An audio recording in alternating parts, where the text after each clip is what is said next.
잠시 후 10시 정각부터 강원도 사회적 경제 종합 포럼을 시작할 예정입니다.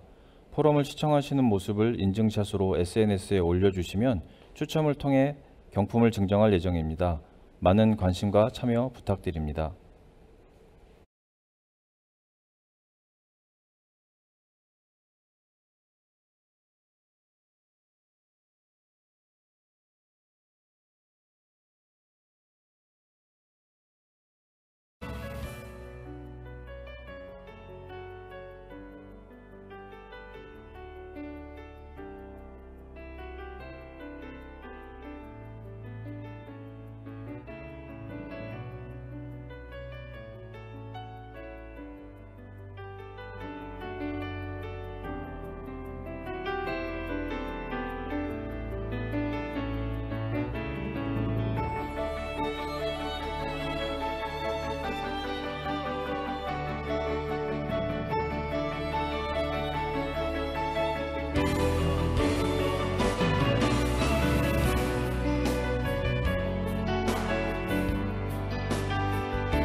안녕하십니까. 강원도 사회적 경제 종합포럼 2일차 3부 사회를 맡은 이론넷 김규태 부국장입니다.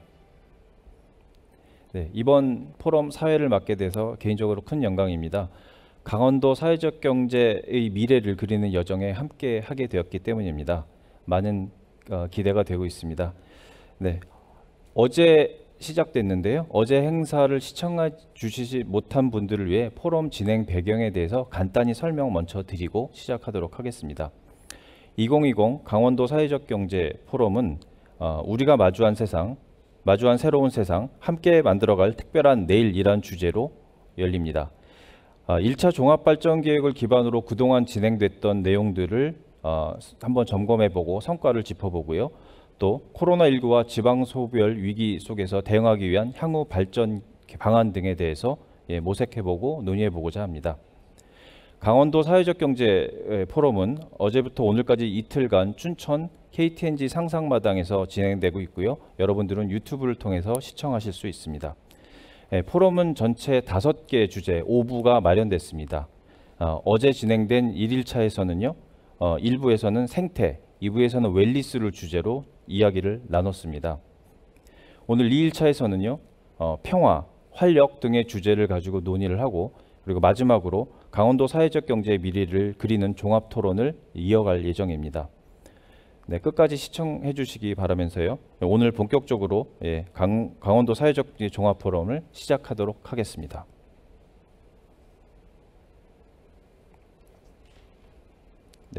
오늘 3부에서는 평화와 관련된 주제로 이제 이야기를 나눌 예정입니다. 사회적 경제로 걷는 평화의 길에 대한 이야기인데요. 강원도는 남북 평화 경제 시대를 맞이할 때 가장 중점이 될 지역이기도 합니다. 이번 포럼에서는 사회적 경제로 풀어나갈 남북 협력 방안에 대해서 구체적으로 이야기해 보겠습니다. 그럼 재미있게 이야기를 풀어내 주실 패널들을 소개하겠습니다. 저를 중심으로 맨 오른쪽에 오늘 주제 발제를 해주실 공감만세 고도한 대표님 모셨습니다. 네, 그리고 허영우연실의 김산 보좌관님 모셨습니다. 네, 그럼 제 좌측으로요. 네, 문화컨설팅 바라의 권순석 대표님 오셨습니다. 네, 안녕하세요. 네, 그리고 저 마지막으로요. 사단법인 강원사리 오석조 대표님 모셨습니다. 네, 안녕하세요. 네, 그럼 이제 강원도 사회적 경제 2일차 3부 포럼 사회적 경제로 걷는 평화의 길 진행해 보도록 하겠습니다. 네, 고도한 대표님께서 남북 강원도 사회적 경제 참여 프로젝트를 발표해 주시겠습니다. 네, 고 대표님 부탁드리겠습니다. 예, 안녕하세요. 저 사회적 기업 공감만세 고도한 대표이사입니다. 저희는 2009년에 공정여행을 주제로 창업한 사회적 기업이고요. 오늘은 이제 남북 강원도가 어떻게 사회적 경제를 통해서 여러 참여 프로젝트를 할 수 있는지 저희가 이제까지 활동했었던 것들을 기초로 간단한 발제를 드리도록 하겠습니다. 저희는 원래 창업했었던 배경이 그 여행을 통해서 한반도 그리고 동아시아의 평화라든가 번영들을 촉진하는 일을 하고 싶어서 초기에 창업을 하게 됐었습니다. 그래서 이제 그와 유관한 활동들을 계속 이어가게 됐었는데 이제 그런 활동들을 정리한 내용들을 말씀을 오늘 드리도록 하겠습니다. 일단 저희가 이제 유관했었던 활동들을 어떤 걸 했었는지 저희가 진행했었던 프로젝트를 간략하게 말씀드리도록 하겠습니다. 일단 저희가 최근에 이제 진행한 것 중에 이 남북이 이제 청년들이 교류했었을 때 어떤 신규 사업 분야가 있을지 모델 발굴을 했었던 연구 용역을 했었던 게 있습니다. 발주는 이제 서울시의 청년청에서 준 내용이었었는데요. 저희가 이제 이 연구를 시작하게 됐었던 이유가 크게 두 가지였습니다. 하나는 청년들은 과연 남북 평화 경제 아니면은 대북 관련되어 있는 어떤 이슈에 관심이 있을 것인가. 그 다음에 만약 관심이 있는 사람이 발견이 된다면 이 친구들은 사업을 할 수 있는 모형이라든가 아니면 기회들을 포착하고 있을 것인가가 이제 궁금했었고, 사실 이 연구를 하기 전에 결과가 어떻게 나올지 예측하기 무척 어려웠습니다. 보통의 연구라는 게 진행하게 되면은 대략적 형태의 가이드라인을 잡을 수 있는데 무척 어려웠었던 내용이었었고요. 결론부터 말씀드리면은 생각보다 이 남북 평화 경제라든가 이제 한반도 내에서의 교류 번영 관련되어 있는 사업에 관심 있는 청년 그룹과 집단이 있다는 거를 발견하게 됐습니다.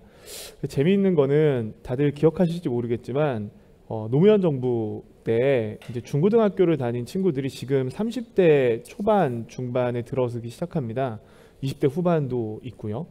그러니까 이 친구들 중에 생각보다 많은 숫자의 학생들이 수학여행 내지는 가족여행 등으로 금강산, 개성, 평양에 여행을 다녀온 그룹들이 있었습니다.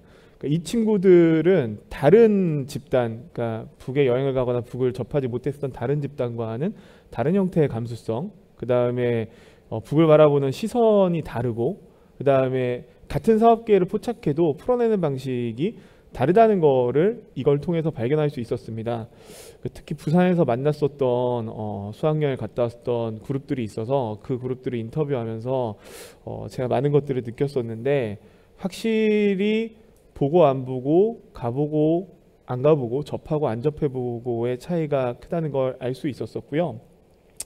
오히려 청년들이 정부라든가 아니면 이걸 전문적으로 다루는 사람보다는 평화경제 관련돼 있는 한반도 관련돼 있는 사업들은 장기적 안목에서 그 다음에 체계적인 계획을 세워서 그 다음에 정치라든가 외교의 관계에 상관없이 이런 것들을 지속적으로 진행하고 이제 조력해야 될 필요가 있다는 얘기들을 피력한 내용들을 확인할 수 있었습니다. 다른 것은 이제 올해 저희가 진행한 사업입니다. 서울 청년 평화경제 오픈랩이라는 사업이었는데요. 저희가 이제 BMW 구겐하임 랩에서 이제 진행했었던 오픈랩이라는 방식을 차용해서 이제 이 프로젝트를 진행하게 됩니다.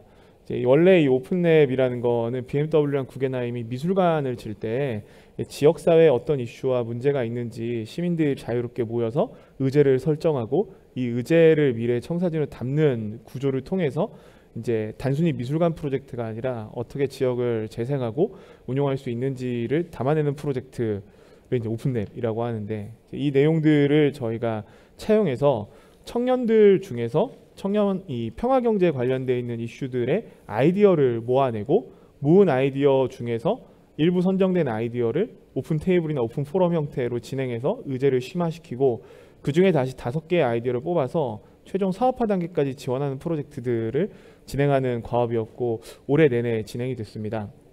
저희가 이 프로젝트를 진행할 때 역시 2가지의 의문이 있었습니다. 하나는 과연 많은 아이디어가 있을까가 첫 번째였었고요. 두 번째가 저희가 남한 청년들 말고 중국이나 일본, 아시아에 있는 청년들이 이걸 참여할 수 있게 나름의 방식으로 홍보를 했었습니다. 그래서 한반도 내지는 동아시아 평화, 경제 관련되어 있는 프로젝트에 다른 국가에 있는 청년들이 관심이 있을 것인가에 대한 저희가 고민이 있었습니다.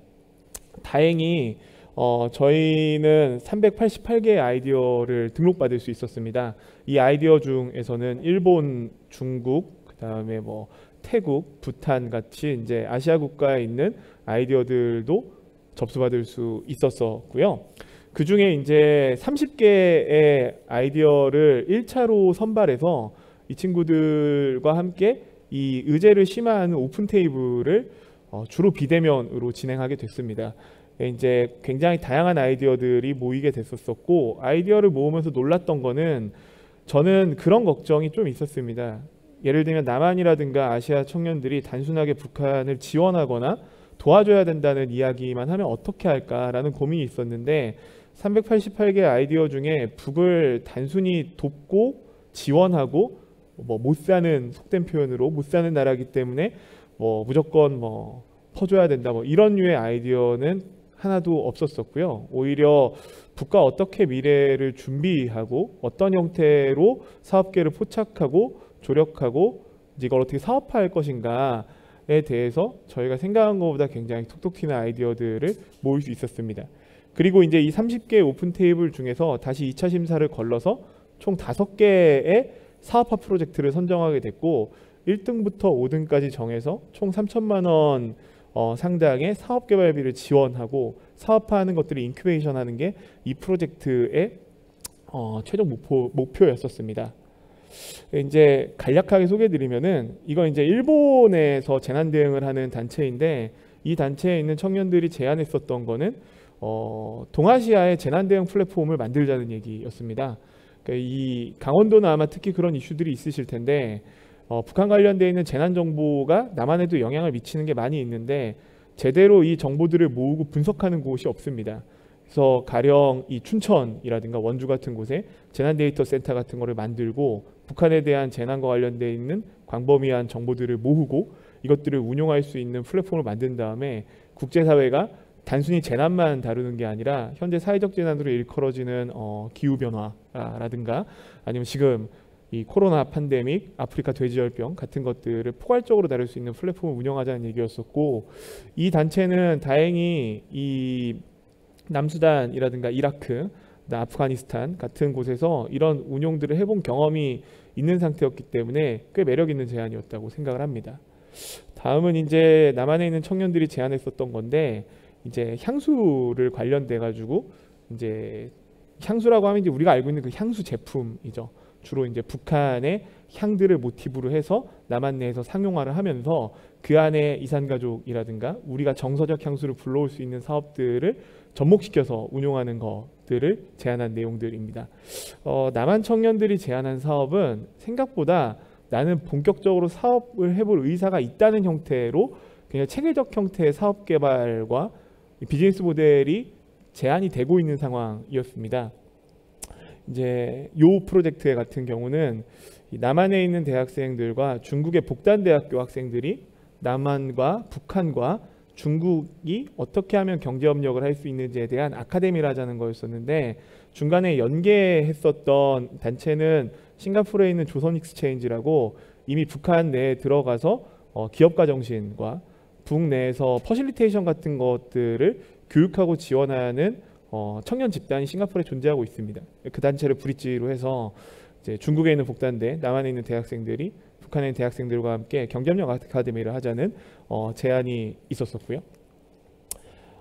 이것도 이제 북에 이제 뭐 예를 들면 함경북도, 뭐 평안남도 이렇게 북에 있는 지역들과 특산물들을 중심으로 해서 도시락을 만들고 이 도시락을 남한 내에 유통시키는 사업들을 낸 아이디어입니다. 이건 대학교 1학년 학생들이 주축이 돼서 만들었는데 이 학생들은 정말 열심히 프로젝트를 준비했었습니다. 예를 들면 탈북민들도 굉장히 많이 인터뷰했었고요. 국내에 존재하는 도시락 업체들도 다 인터뷰를 했었고 발표 날에는 시뮬레이션 도시락과 QR코드까지 만들어 와서 이 팀이 전체 388개 프로젝트 중에 1등을 하게 됐었고 대학교 1학년 학생들이 열정적으로 이런 것들을 준비했다는 게 저는 개인적으로 놀라운 일이었습니다. 마지막으로 이거는 이제 교사분들이 준비한 겁니다. 아시다시피 남한 내에는 평화통일교육이 정규 교과과정에 제대로 편성이 되어 있지 않고 그에 따른 이 공고화된 커리큘럼이 마련되어 있지 않습니다. 근데 그런 것들을 현재 청소년들 트렌드에 맞춰서 예를 들면 보드게임이라든가 아니면은 새로운 교수학습 이론들을 적용해 가지고 이제 활동들을 하는 거였고 탈북을 하신 뭐 교사분들이라든가 이런 경험이 많은 이 청년 교사들이 접목해서 이제 활동을 하는 그런 프로젝트의 아이디어들이 발굴됐고 저희가 올해 이제 이 아이디어 최종 발표를 이미 마쳤고요. 이제 내년 2월까지 이 사업 개발을 본격화하는 내용들을 진행을 합니다. 이 생각보다 이 청년들은 이 대북 관련돼 있는 어떤 사업이라든가 평화경제 관련돼 있는 프로젝트에 관심이 많은 상태였었고 굉장히 체계적이고 장기적인 안목을 갖고선 이런 것들을 준비하고 진행한다는 것들을 알 수 있었습니다. 저희가 진행했었던 것 중에는 공정여행 저희 같이 이제 지역의 일자리를 창출하고 지역 경제 활성화를 촉진하는 공정여행가를 양성하고 육성하는 프로젝트가 있습니다. 저희가 이제 이것들을 고민하게 됐었던 거는 남북이 맞닿아 있는 DMZ 전체 지역이 예를 들면 최근에 아프리카 돼지열병, 그다음에 지역 소멸 문제, 지금 코로나19 같은 사태들 때문에 이미 그 평화경제 이런 이슈를 차지하고라도 지역의 공동화 현상들이 굉장히 심각하다는 문제에서 착안하게 됩니다. 근데 이 공정여행이라는 것들은 예를 들면 단순히 관광객을 많이 불러오고 그 다음에 지역경제 내에서 뭐 축제 같은 걸 통해서 굉장히 유동인구를 많이 불러오는 것들을 목적으로 두는 게 아니라 어떻게 하면 지역에 도움이 될 만한 적절한 외부에 교류할 수 있는 사람들을 불러올 수 있을지 이 사람들이 왔을 때 지역에 도움이 될 만한 지역경제 활성화 모델들이나 모형들을 어떻게 만들 수 있을지에 착안해서 이 고민들을 하게 됩니다. 가령 저희가 성공적으로 진행했었던 프로젝트 중에 경기도 시흥시에서 진행했었던 프로젝트가 있었습니다.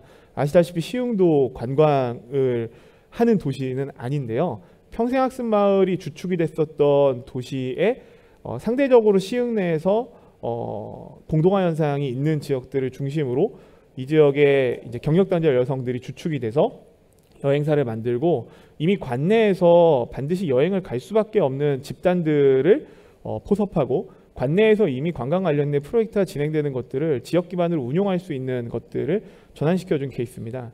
2015년에 이 그룹들이 창업하게 되는데 현재 10개 가까운 일자리를 갖고선 시흥을 중심으로 여러 여행 프로젝트들을 진행하게 되는데 제가 이제 최근 접경 지역을 돌아다니면서 느꼈던 게 생각보다는 많은 사람들이 접경을 오가고 있는데 지역민이 중심이 돼서 이제 이 전반적인 프로젝트들을 진행하는 그룹들을 덜어 있기는 하지만 발견하기 어려운 측면들이 있었고 한편으로는 그 여행을 오는 사람들이 지역에 도움이 되게끔 여행과 소비 행태들을 해야 되는 구조들을 짜줄 필요가 있는데 그런 것들이 제대로 구현이 되지 않는다는 생각을 하게 돼서 이런 프로젝트들을 고민해 볼 필요가 있지 않을까라는 생각들을 하게 됐었습니다. 이 과정들은 보통 기관과 예산이 보장이 되면 입문 심화, 창업, 인큐베이션을 1년 가까이 진행하는 방식으로 진행이 되게 됩니다. 저희가 이제 드리고 싶은 제언을 말씀드리면 이제 저희가 봤었던 것 중에 재미있는 통계가 있는 것들을 담았습니다. 아까 오픈랩이라는 그 프로젝트를 할 때 교사 분들이 발제하신 내용 중에 일부였는데요. 학생들은 생각보다 이제 북과 관련돼 가지고 하고 싶은 것들이 관광을 가거나 수학여행을 가는 일이었습니다. 우리는 이 학생들이 여러 가지 형태로 북에 대해서 거부감과 아니면은 터부시하는 것들이 있을 거라고 생각하지만 그렇다기보다는 북을 객체화해서 이제 아예 다른 형태와 다른 뭐 국가랄까요? 이제 이렇게 생각하면서 호기심이라든가 아니면은 접근하고 싶어하는 오히려 관점과 감성들이 많지 않나라는 것들을 자료들을 찾아보면은 발견할 수 있는 뭐 그런 측면에서 이것들을 싣게 됐었고요. DMZ가 기존에 진행됐었던 프로젝트들을 살펴보면은 예를 들면 평화의 길, 예를 들면 걷는 프로그램들을 많이 하게 되고 길 조성을 하게 되고 관광 프로젝트들을 조성하게 되는데 저희가 보는 관점에서는 이 프로젝트의 조성이 지역민의 지속 가능한 삶을 보장하고 구현하는 것과는 다소 동떨어져 있는 형태로 진행된 게 아닌가라는 고민들이 있습니다. 가령 대단히 길을 조성한다거나 프로젝트가 진행이 되게 되면은 제가 보는 관점에서는 지역에 반드시 일자리가 나와야 됩니다. 아니면은 지역 경제가 어떤 형태로 활성화되고 지역 경제가 어떤 형태로 조력이 되는지에 대한 구조들을 우리가 명쾌하게 설명하고 그다음 그런 것들을 지역민이 피부로 느낄 필요들이 있는데 그건 초기의 구성 단계에서부터 설계할 필요들이 있습니다. 가령 이 길의 끝에는 어떤 형태의 일자리의 창출이 있고 이 유동인구의 유입이 어떤 형태의 지역 경제에 영향력이 있고 단순히 이것뿐만이 아니라 지역이 갖고 있는 문제들을 관광산업이라는 게 지역산업으로서 역할을 한다면은 지역민의 지속 가능한 삶과 행복한 삶을 구현하고 지원할 수 있어야 된다고 생각합니다. 근데 저는 이 DMZ 내에서 이뤄졌었던 가령 이제 관광 프로젝트나 평화 관련돼 있는 길 사업 같은 것들이 다소 유리되거나 아니면은 오는 사람의 교육 내지는 오는 사람의 정서적인 환기를 위해서만 포커싱이 맞춰져서 진행된 측면이 있지 않나라는 고민이 있어서 이것들을 어떻게 지역 기반 관광과 연결해서 진행돼야 되는지를 지역사회가 담론화해서 논의할 필요가 있다고 생각합니다.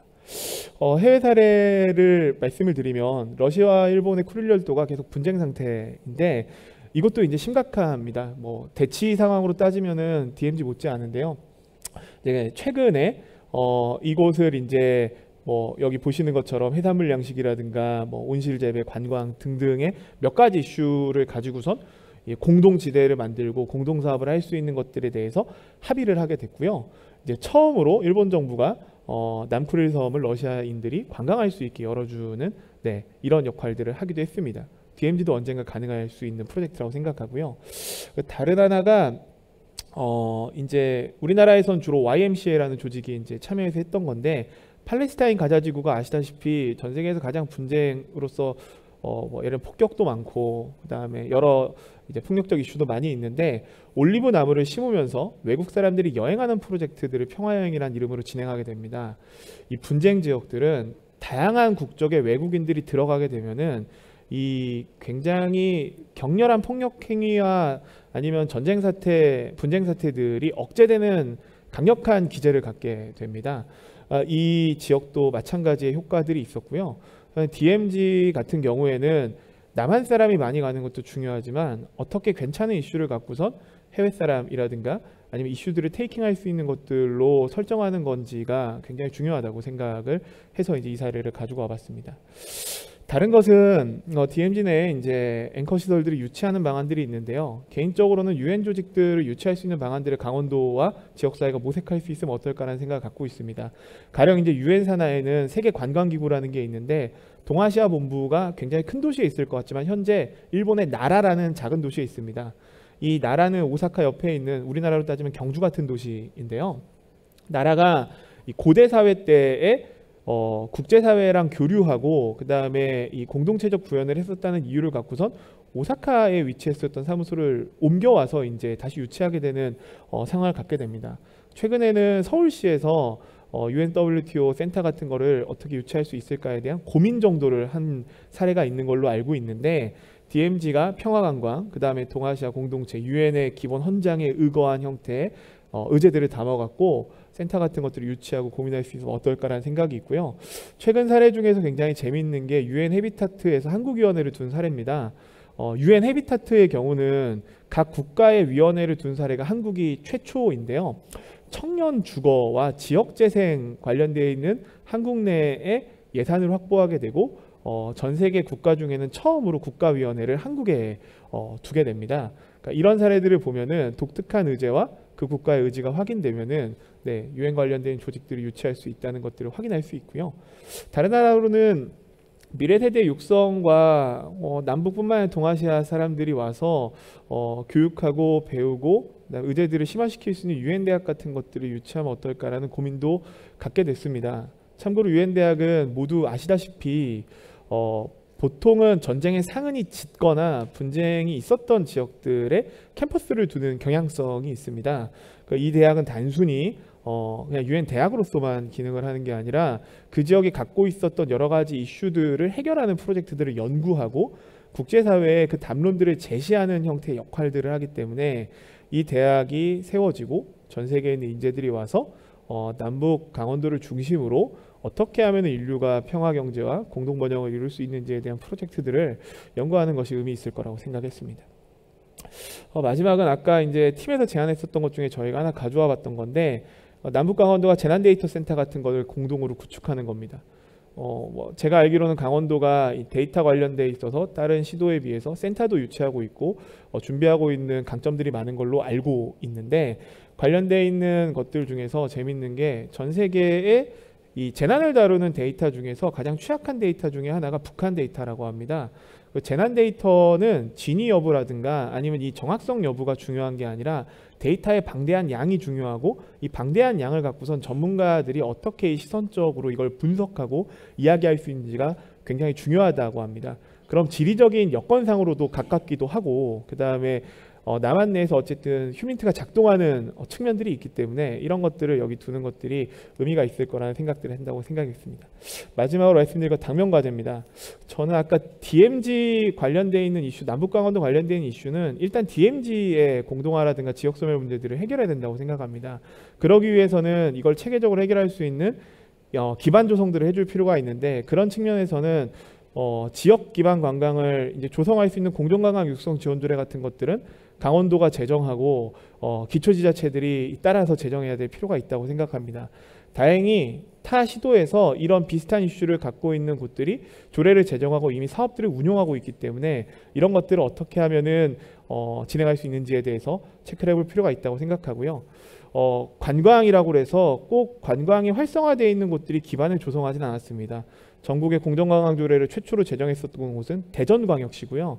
아시다시피 대전광역시가 관광화가 이미 돼 있거나 무슨 오버투어리즘 이슈가 있었던 곳이 아니었고 대전도 마찬가지로 어떻게 하면 관광을 통해서 일자리를 만들까 세종시가 등장하고 일정 정도의 지역 공동화 현상인데 이 문제를 어떻게 해결할까 지역 경제 유발을 할 수 있는 모형을 어떻게 만들까를 초점으로 고민했었다는 말씀을 드립니다. 다른 한편으로는 최근에 DMZ 내에서 지역재생이라든가 활동을 하는 청년 그룹들이 등장하는 걸로 알고 있습니다. 이 청년 그룹들이 꼭 강원도만 그런 건 아니고 예를 들면 열악한 지역에서 활동을 하게 되면은 여러 열정들을 갖고선 단기간에 스포트에서 확 활동을 하게 되고 이게 지나치게 소비되고 단기간에 기운이 빠지게 돼서 지역에서 다시 유출되는 경향성을 통상적으로 모든 지역이 갖고 있습니다. 근데 이제 지금 새롭게 등장하는 조직들이 있고 여러 활동들을 하시는 분들이 여기 예를 들어드린 뭐 강원 픽스투어라든가 이런 조직 말고도 여러 곳이 있는 걸로 알고 있는데 이 친구들을 지금 현재 가지고 있는 몇 가지의 뭐 지원제도, 육성제도들에 끼워 맞춰서 지원하는 게 아니라 어떻게 하면은 등장한 청년 집단들이 왜 여기서 활동을 하려고 하는지를 체계적으로 분석하고 그다음에 청년들이 지역에 장기적으로 안착할 수 있는 형태의 맞춤형 기반 구조들을 조성해 줘야 된다고 생각합니다.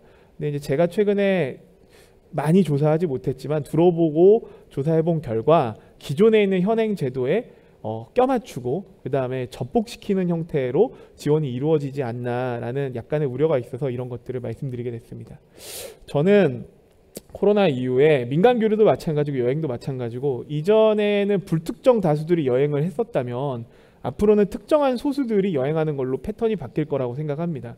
예를 들면 모르는 사람들끼리 유럽에 30명씩 갔다면은 그런 여행은 웬만하면 하기 힘들어질 거라고 생각합니다. 그러면은 이 민간 교류와 이 여행들을 DMZ라든가 남북 강원도가 공동으로 수용하고 이것들이 지역의 이슈를 해결하면서 평화 경제라든가 평화 번영 관련된 이슈로 승화되기 위해서는 쉽게 얘기하면 그 사람들 특정한 소수를 맞이할 수 있는지에 대한 수용 태세를 갖추는 게 굉장히 중요하다고 생각합니다. 우리나라에서는 코로나가 터져도 반드시 여행을 가야 되는 집단이 존재합니다. 가령 학교 현장에서 학교방 활동을 한다거나 공무원들이 연수를 간다거나 기업 연수를 한다거나 출장을 간다거나 이런 것들이 존재하게 되는데 세월호 사태라든가 몇 가지의 큰 사건들을 겪으면서 우리나라는 단체 관광객 내지는 청소년과 청년들이 여행을 할 때 운용되고 적용되는 법제화든가 제도들이 굉장히 복잡해지는 상태입니다. 이 복잡해진 제도와 법들을 제대로 갖추고 인력들이 예를 들면 자격을 보유하고 시설이 이런 것들을 갖추고 운영할 수 있는 곳들이 우리나라 내에서 생각보다 거의 존재하지 않습니다. 강원도도 당연히 마찬가지일 거라고 보이고요. 그거는 상위 법의 문제나 상위 제도의 문제도 물론 있습니다. 하지만 당연히 움직일 수밖에 없는 특정한 소수들을 어떻게 맞이하고 수용할 건지에 대해서 포괄적 형태로 이런 것들을 논의할 필요가 있다고 생각하고요. 그렇지 않고 예를 들면 DMZ의 관광이 필요해, 유동인구가 필요해, 민간 교류가 필요하다고 해서 불특정 다수가 많이 오고 단순하게 접근하는 형태로 진행을 한다고 하면은 그러면은 실제로 사람이 많이 오고 이것들이 활성화된다고 치더라도 지역에 일자리가 나오거나 지역 경제가 활성화가 된다거나 지역 문제를 해결하는 형태의 괜찮은 구조로 형성되기는 무척 어려울 거라고 생각이 돼서 어떤 형태로 예를 들면 지금 포스트 코로나 관련돼서 관광은 이른바 뉴딜 전략, DMZ의 지역소멸 문제를 막을 수 있는 이 내용들을 어떻게 담을 수 있을지에 대해서 간략한 내용들을 담은 것들을 당면과제로 말씀드리고 제 말씀 마치도록 하겠습니다. 감사합니다. 네, 고도환 대표님 발제 감사드립니다. 굉장히 많은 아이디어가 나왔고요. 특히 지금 고 대표님이 앞부분에서 발제해 주셨던 서울 청년 평화 경제 오픈랩 프로젝트에는 저도 약간 관여가 되어 있습니다. 이론넷에서 행사 내용들 하나하나 취재해서 지금 기사를 하고 있고 계속 나가고 있습니다. 자세한 내용은 곧 참고하시면 될 것 같고요. 그걸 보면서 지금 아까 발제해 주셨지만 나왔던 아이디어들이 공허하거나 그런 게 아니라 지금 당장 할 수 있는 아이디어들이 굉장히 많이 나왔습니다. 기사를 쭉 보면서 팔도락 도시락 프로젝트라든가 향수 같은 거라든가 이제 브랜딩 잘해서 하게 되면 당장 내년이라도 할 수 있는 사업이라는 생각이 좀 들었고요. 게다가 이제 기존에 했던 거로 달리 이제 지금 현재 상하이에 있는 많은 대학교의 남북 청년들이 가서 이미 교류를 하고 있고 그걸 좀 구체화할 수 있는 프로젝트 아주 상세한 아이디어까지 나와 있어서 들여다보시면 향후에 진짜 구체적인 사업화 하시는데 많은 도움이 될 거라는 생각이 듭니다. 오픈랩 프로젝트에 이어서 또 몇 가지 좀 제안을 해주셨는데요. 그래서 그냥 관광이 외부 사람들이 와서 그냥 보고 가는 형태의 관광이 아니라 지역의 삶과 경제에 바로바로 영향을 줄 수 있고 오랫동안 지속될 수 있는 그런 형태의 관광 프로젝트가 좀 되어야 된다는 말씀이었고요. 또 하나는 또 아까 학생들의 시선, 그러니까 지금 미래 세대 실제로 평화의 주체 세력이 될 학생들의 시선에 맞춰서 한번 봤으면 좋겠다는 의견. 그리고 이제 여행의 패턴들이 바뀌고 코로나19로 인해서 많이 바뀐 환경 속에서 어떻게 포스트 코로나 그린 뉴딜에서 공정 관광을 만들어 갈 것인가에 대해서 포괄적으로 설명해 주셨습니다. 네, 이 내용을 바탕으로 이제 다른 선생님들과 함께 좀 내용을 한번 심도 깊게 더 한번 들어가 보도록 하겠습니다. 먼저 이 남북 접경 지역이 경제적, 사회적 어떤 의미를 가지는지를 김산 보좌관님께 한번 여쭤보고 싶습니다. 전체적으로 도대체 이게 왜 중요한가 좀 명확하게 설명 좀 부탁드리겠습니다. 평화 경제의 가치라는 평화 접경 지역의 어떤 그런 가치에 대해서 논하려면 먼저 그 전에 이 시점에 오기 전과 또 미래가 있는데 그 전을 한번 살펴볼 필요가 있어요. 예를 들면 6, 7년 전인가요? 우리 권수석 대표님이랑도 북한에 가서 이제 연탄을 5만 장 하루에 전달하고 그러고 왔는데 북한 온도는 상당히 어려워요. 상황이 개성 조각은 좀 다르고 무슨 말씀이냐면 그런 어떤 민간적인 차원 또 이렇게 공감 만세 우리 고도환 대표님처럼 준비하는 교류 남북 교류 이런 것들이 어떻게 보면 평화 경제에 대한 좀 접경 지역의 가치에 대한 얘기가 나오기 전 단계라면 그런 활동들이 있었다는 거고요. 지금은 이제 그런 것들이 모여져서 그 가치들이 이제 한반도의 어떤 그 긴장감을 완화시키고 그것을 극복하는 것에서 나타나는 것들을 이제 어떤 평화 경제라고 할 수 있는데, 그런 부분들이 이제 가치적으로 표현을 하고 수치화할 수는 없지만 결과적으로 이런 어떤 많은 역량들이 모여지면은 그 평화적인 어떤 경제, 접경 지역의 가치가 높아질 것이다, 이런 생각을 하고요. 또 하나는 다른 지역이 어떤 움직임을 오는데, 얼마 전에 보도를 통해서 들은 바로는 양국은 같은 경우에는 펀치볼을 지방 정원으로 이제 지정을 하려고 하는 거죠. 춘천 같은 경우에는 춘천 호수국가 정원을 진행하기 위해서 이제 부단히 노력을 하고 있는데, 지방 정원을 지정한다는 것은 이제 국가 정원을 가기 전 단계예요. 그래서 펀치볼은 또 그만한 가치가 있고 어떤 안보 관광지로서 계속해서 국민들이 찾아오던 곳이라서 그런 접경 지역에 그런 가치들이 있는 거죠. 근데 이러한 가치들이 모여지면은 이제 다음에 미래를 봐야 되는데, 그 미래는 무엇이냐라고 하면 이런 어떤 접경 지역의 가치, 평화 경제들이 다 녹여져서 궁극적으로는 평화 통일로 가는 전 단계라고 봐야 되는 것이죠. 지금 우리 고도환 대표님의 활동들이 이런 이제 많은 분들이 이런 활동들을 하실 거 아니에요. 이런 부분들이 결과적으로는 평화 경제로 가는, 평화 경제의 어떤 가치를 키우고 그 다음에 가야 될 단계가 평화 통일인데, 이게 왜 필요하냐 하면은 평화 통일 같은 경우 통일로 가기 위해서는 엄청난 그 경제적 부담이 있습니다. 그래서 제가 알기로는 우리 청년들은 10명 중 6명이 통일을 반대합니다. 그래서 뭐냐면 비용이 많이 든다는 것이죠. 근데 통일 후에 어떤 경제적인 가치에 대해서 아직 잘 모르기 때문에 그럴 수 있지만, 지금 현재 하는 어떤 일련의 활동들이 결과적으로는 평화 통일로 가는 길에서 그 비용을 경감시키는 역할을 할 것이다. 그리고 접경 지역의 가치는 이제는 어떻게 보면은 그 이렇게 물밑으로 움직이는 민의 단체들이 많아요. 그 춘천시청 같은 경우도 얼마 전에 이제 남북교류 협력회라는 개가 신설이 됐고 활발하게 활동을 하고 있습니다. 그런 어떤 그 활동들이 결국엔 가치화 될 거고 그게 수치화 될 텐데, 이 밑그림들은 전부 평화 통일로 가기 위한 어떤 과정이 아니겠느냐. 그래서 이 접경 지역의 가치는 수치화할 수는 없지만 현재로서는 대한민국과 북한이 공동으로 가장 그 어떤 정책적으로 접근을 하고 가장 큰 어떤 경제적 가치를 부여해야 되는 부분이 아닌가, 그렇게 생각합니다. 네, 말씀 감사합니다. 그 궁극적으로는 결국 평화 통일로 가야 되는 그 과정이 있고, 그 과정 속에서 이제 안보 관광 등등, 지금도 뭐 펀치볼 사례도 말씀해 주시면서 현실적으로 통일 비용을 차츰차츰 경감해 나가면서 준비할 수 있는 좋은 과정, 그래서 경제적 가치, 궁극적으로 사회적 가치에서는 통일까지 갈 수 있는 그런 의미가 있는 지역이라고 말씀해 주셨고요.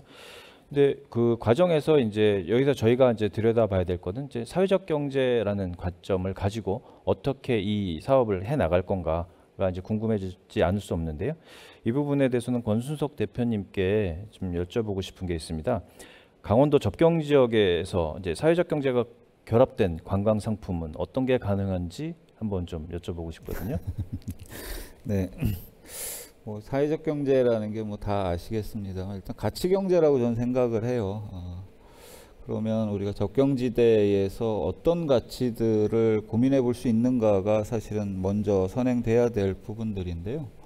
사실 우리가 많은 분들이 우리 접경지대 혹은 DMZ 이러면 먼저 연상되는 이미지가 있을 거예요. 철책, 군인이 지키고 있는 철책이라든가 이런 모습의 이미지가 고착화되고 갇혀 있다 보면 사실 할 수 있는 것들이 그닥 많지가 않습니다.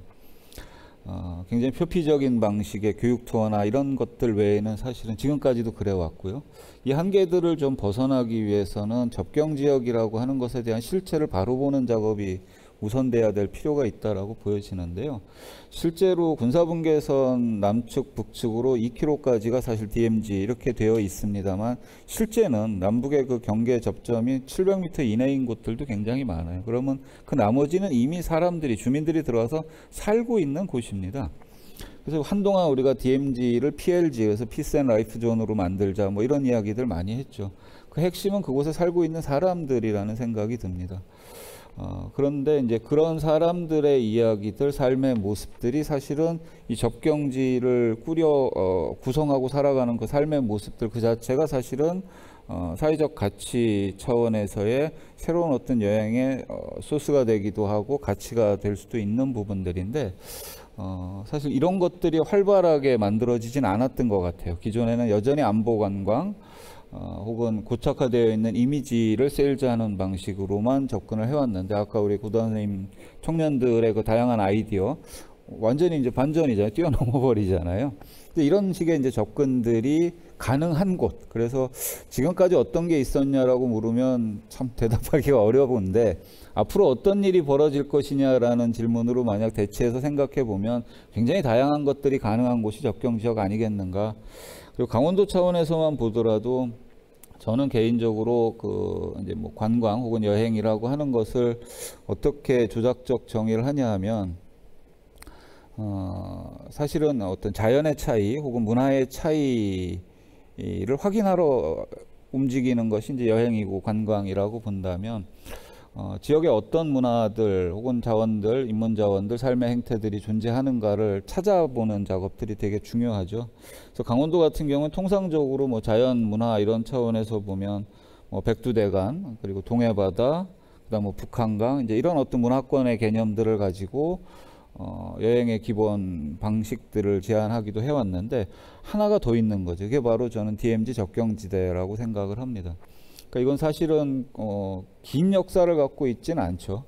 그렇지만 굉장히 고착되어 있었던 이유로 인해서 어떤 하나의 큰 영역화되어진 부분이라고 봅니다. 그래서 이런 어떤 새로운 또 강원도 혹은 경기도가 갖고 있는 이런 접경지대라고 하는 비교적 근자에 만들어진 문화권 개념들을 우리가 어떻게 사회적 경쟁에서 활용하느냐, 이 활용의 가치는 굉장히 크다. 이렇게 일단 말씀드려야 될 것 같고요. 실제 그러할 것이냐라고 하는 점에 있어서 그 가능성을 저는 이제 하이퍼로컬 이야기를 좀 드리고 싶어요. 사실 뭐 이제 언론이나 이런 데서 이야기했던 하이퍼로컬도 있지만 미디어 환경은 이미 굉장히 많이 바뀌지 않았습니까? 어디 저기 호남 지역 혹은 경상도 지역 어디 산골에 청년이 작은 공간과 텃밭을 일구고 살아가는 그 모습에 전국이 반응을 하는 이런 시대잖아요. 그렇다면 이제 더 이상 접경지가 외지고 격오지고 하기 때문에 뭔가 가치들을 실현하기 어렵다라는 시대는 이미 넘어섰다. 그러니까 미디어나 확산의 효과들을 가져올 수 있는 그 가능성들은 이미 열려 있다면 이제 우리는 접경 지역에서 누구와 무슨 이야기를 할 것인가, 뭐 이따 청년 이야기도 하시겠습니다만 지역의 청년은 누구인가도 한번 확인해 볼 필요가 있겠고요. 그들과 우리 지역의 삶을 어떻게 이야기 나눌 것인가, 그리고 그것이 사회적 경제 영역 안으로 와서 공정여행이라든가 다양한 여행 혹은 뭐 경제 영역으로 활성화될 것인가, 또 이것이 평화경제라고 하는 면에 있어서 가깝게는 남북의 대치, 아직까지 대치 상황에서의 접경지역 남한 측의 시작은 되겠지만 공동구역에 대한 이야기 또는 이것을 넘어서는 남북의 교류의 문제까지도 간다면 굉장히 큰 앞으로의 미래 자산을 이미 강원도 갖고 있는 것 아닌가, 열심히 고민해 보자 이렇게 좀 말씀드리고 싶습니다. 네. 네. 그동안 강원도에서 관광자원 그러면 이제 뭐 인문, 자연, 환경에 대한 것들을 발굴하고 상품으로 만들고 하는 것들이 진행되는데 이제 DMZ 접경지역이라는 특성들을 이제 활용할 수 있겠다는 말씀을 주셨습니다. 근데 그동안 DMZ에 관련된 것들은 아주 고착화된 이미지를 갖고 그 관련된 상품들만 나왔었는데 이제 그걸 넘어서 갈 수 있는 길들을 좀 말씀을 해주셨고요. 그랬을 때 경제적 가치는 굉장히 클 것이다라고 조망해 주셨습니다. 뭐 대표적으로는 약간 하이퍼 스킬 뭐라고 말씀하셨죠? 하이퍼 로컬, 네네, 로컬을 넘어서는, 그래서 저 DMZ에 있는 삶 자체가 세계적으로 다 이제 보고 느끼고 즐길 수 있는 어떤 것들이 될 수 있겠다라는 말씀을 주셨고요. 요 관련해서 다시 김 보좌관님께 하나 더 허영 의원실에서 인터체인지 아니라고 저번에 발표해 주셨던 것들이 기억에 나는데요. 그게 또 갑자기 좀 궁금해졌습니다. 어떤 의미가 있고 강원도의 이 관광 접경지의 관광 산업과 어떻게 연관시킬 수 있는지 좀 설명 좀 부탁드리겠습니다. 이 인터체인지가 아니고 이제 이게 또 우리가 여기에 평화라는 말을 해서 평화 인터체인지라고 이제 허영 국회의원께서 후보자 시절에 공약을 했던 내용입니다.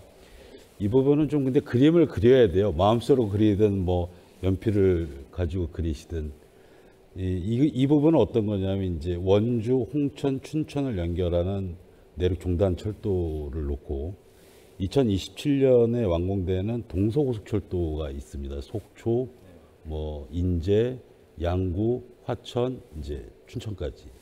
그러면 이게 어떤 내륙 어떤 횡단 열차를 그려지게 되잖아요. 여기에 또 뭘 그려야 되냐면 부산에서 올라오는 중앙고속도로가 철원까지 가는 겁니다. 그럼 이거는 어떤 의미를 갖냐면 지금 현재 동해선이 추진이 되고 있어요. 제진역까지. 이게 제진역까지 올라오면 제진역에서는 어디까지 또 추진을 하느냐. 북강원도의 수부도시인 원산까지 또 추진을 하는 겁니다. 근데 예전에는 보면 제가 고향이 양구인데요. 차를 타고 양구를 가면 끝이에요. 더 갈 데가 없는 거죠. 더 올라가면 이제 붙잡혀 가는 거예요. 근데 지금 그리는 그림은 뭐냐면 춘천이, 제가 뭐 춘천이라서 이제 말씀드린 거죠. 춘천이 그것의 중심이 될 것이다. 그 평화로 가는 북방 경제 시대, 그러니까 북방 실크로드를 여는 평화 인터체인지의 역할로서 중심이 될 것이다라는, 그렇게 만들어 가겠다. 그렇게 되어야만 한다는 것이 이제 그 평화 인터체인지의 개념입니다. 네. 뭐 이 개념에서 고 대표님 혹시 뭐 의견이 있으신가요? 그 기존부터 쭉 그 했던 건데 이 전체 이런 철도와 교통이 연결이 되고 거기서 이제 춘천이 평화 인터체인지의 중심 역할을 할 거라고 말씀해 주셨는데요. 그 아까 발표해 주셨던 내용하고 혹시 연관해서 더 덧붙일 말씀 있으실 것 같은데요. 네, 뭐 기본적으로 어떤 형태로든 연결이 가능하다고 하면은 그거는 너무 좋은 일입니다. 허영 의원님께서 말씀하신 평화 인터체인지, 뭐 철도의 연결, 꼭 철도가 아니라고 하더라도 추후의 도로라든가 어떤 것들의 연결은 굉장히 다른 일일 것 같은데, 제가 이제 노무현 정권 때 대학을 다녔었는데 그때 제가 대학신문 기자로 북에 취재를 갔다 온 적이 있습니다. 근데 저는 고성에서 걸어서 북에 넘어갔었거든요.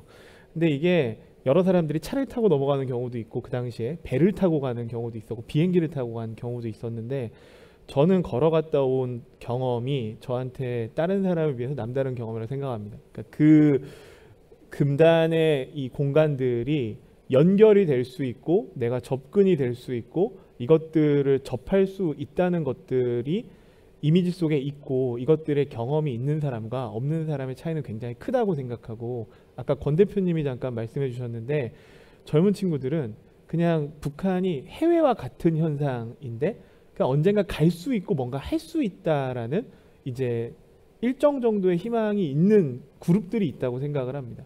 그런 측면에서 보면은 되게 어설픈 형태로 접근도 불가능하고 굉장히 부정적 이미지가 있는 것보다는 연결이 가능하고 이것들이 상대적으로 편견이라든가 선입견이 없이 그것들을 접근할 수 있는 활로들을 만들어주는 것들은 굉장히 중요하다고 생각하는데, 그 중에 하나가 지금 말씀하신 평화 인터체인지 같은 거라면은 그럼 더할 나위 없이 좋겠죠. 네, 뭐 여러 가지 인프라들이 이제 마련될 수 있다는 준비들을 각 사이드에서 해주시는 것 같아서 네, 마음이 좀 부족하고요. 이렇게 이제 준비된 상황에서 이제 지금 권 대표님 잠깐 말씀해 주셨지만 이제 사실은 누가 운영할 거고 누가 이걸 계속 이끌어 나갈 건가, 결국은 청년이 나서야 된다라는 이제 생각이 드는데요. 오석재 대표님께 이제 여쭤보고 싶은 게 이제 평화경제 얘기를 하기 전에 강원도의 지금 청년들은 어떻고 어떤 준비가 돼 있고 또 문제점이 있으면 어떤 거 있고 어떻게 극복할 수 있는지 뭐 이런 전체적인 질문을 드리고 싶은데, 처음에 먼저 강원도의 청년 현황들 어떤지 한번 말씀을 좀 부탁드리겠습니다. 네, 그 앞에서 좋은 얘기들이 이제 많이 나왔는데 현재까지로 강원도를 봤을 때는 강원도 청년들에게 이 강원도 땅이 아직은 되게 매력적인 땅이 아니다라고 생각을 하고 있고 매력적으로 다가오지 않는다고 보고 있는데, 그 좀 통계로 그걸 좀 수치적으로 먼저 보면 강원도 청년들이 타도시로 떠나는 비율이 지속적으로 되게 높아지고 있는데 통계청 자료에 따르면 2018년 도내 청년층들이 8,248명이 타 지역으로 이동했는데 이는 사실 전국에서 보면 아주 높은 상위권 수준으로 매우 높은 비율이고요. 도내 청년층 고교 및 대학 졸업 후에 지역 잔존율 역시 전국 최저이고요. 고등학교 졸업 후에 강원권 대학 진학률이 53.9%, 도내 대학 졸업 후 강원권 취업률은 34.9%로 모두 전국 최저 비율인데 학업과 취업의 연장선상에서 도내 연고 청년들이 선순환되지 못하고 있는 것이 실질적으로 보면은 이 강원도 청년들 현실이라고 봤을 때 그런 것들을 해결하기 위해서 지자체의 노력들이 굉장히 많이 있는데 지자체에서는 이제 청년 유출을 막기 위해서 많은 정책 사업이 펼쳐지고 있지만 그 사업들이 대부분 일자리 수 늘리기에 초점이 많이 맞춰져 있고 주로 단기간으로 지원해서 종료되는 경우가 많은데 사실 이것이 지난 10년 동안 어떻게 보면은 큰 성과를 내지 못했고 청년들 입장에서 봤을 때는 좀 실패의 정책들이었다라고 보여지는 게 좀 맞는 현실인 것 같고요. 사실 이런 접근보다는 지역사회에서의 좋은 사실 경험, 그다음에 사회적 관계망들을 통한 정주의식을 높이는 것이 굉장히 더 중요하다고 보여지고요. 지역에서 나의 흔적을 많이 만들어 놓고 이 안에 커뮤니티들을 통해서 그 정서적 안전망들을 주는 것들이 청년들이 지역에 머무를 수 있는 이유들을 만들어주는 것들에 집중하는 것이 더 좋다고 보여지고 지역에서의 좋은 경험과 좋은 관계는 추후 청년들이 지역사회에 머무를 수 있는 이유를 만들어주는 데 일조할 것이라 판단이 돼요. 그래서 사실 저는 가장 가까이 맞닿아 있는 이 지역사회에서 먼저 청년의 다양한 삶을 담아내는 다양한 시도들이 좀 필요하다 보여지고요.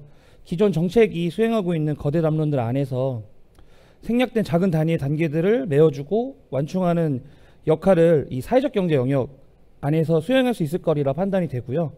대상자들과 직접 삶과 지역사회 안에서 만나고 밀도 있는 관계들을 만들어내는 것이 사실 우선적으로 중요하다고 보여지고 있습니다. 네.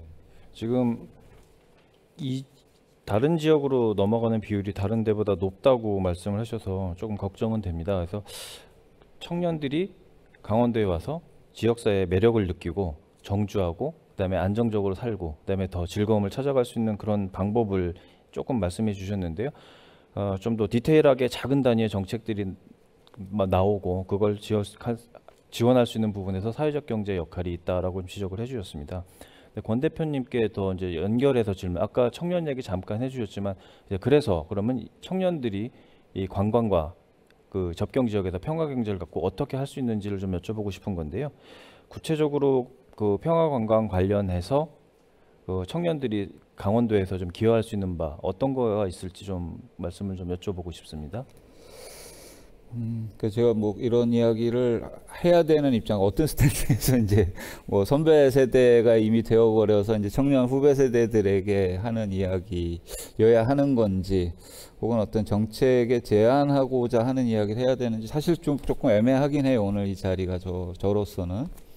그러니까 막연한 청년들에게 희망 고문을 가지고 아까 말씀드린 것처럼 우리 접경 지역에 굉장히 다양한 열린 기회들이 생겨날 것이다. 그리고 가능성들은 있다라고 어떤 선배로서의 어떤 제언을 드리는 정도이지, 그러니 청년들이 오라라고 선언하기에는 아직까지 사실은 갖춰야 될 요소들이 너무 많은 것 같아요.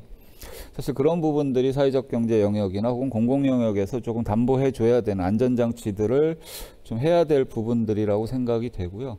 그런 안전장치들이 조금 먼저 마련이 된다면 아까 우리 오석조 대표님 말씀하신 대로 지역에 정주하기 위한 여러 요건들 중에 일자리라든가 일거리 굉장히 중요한 부분들이잖아요.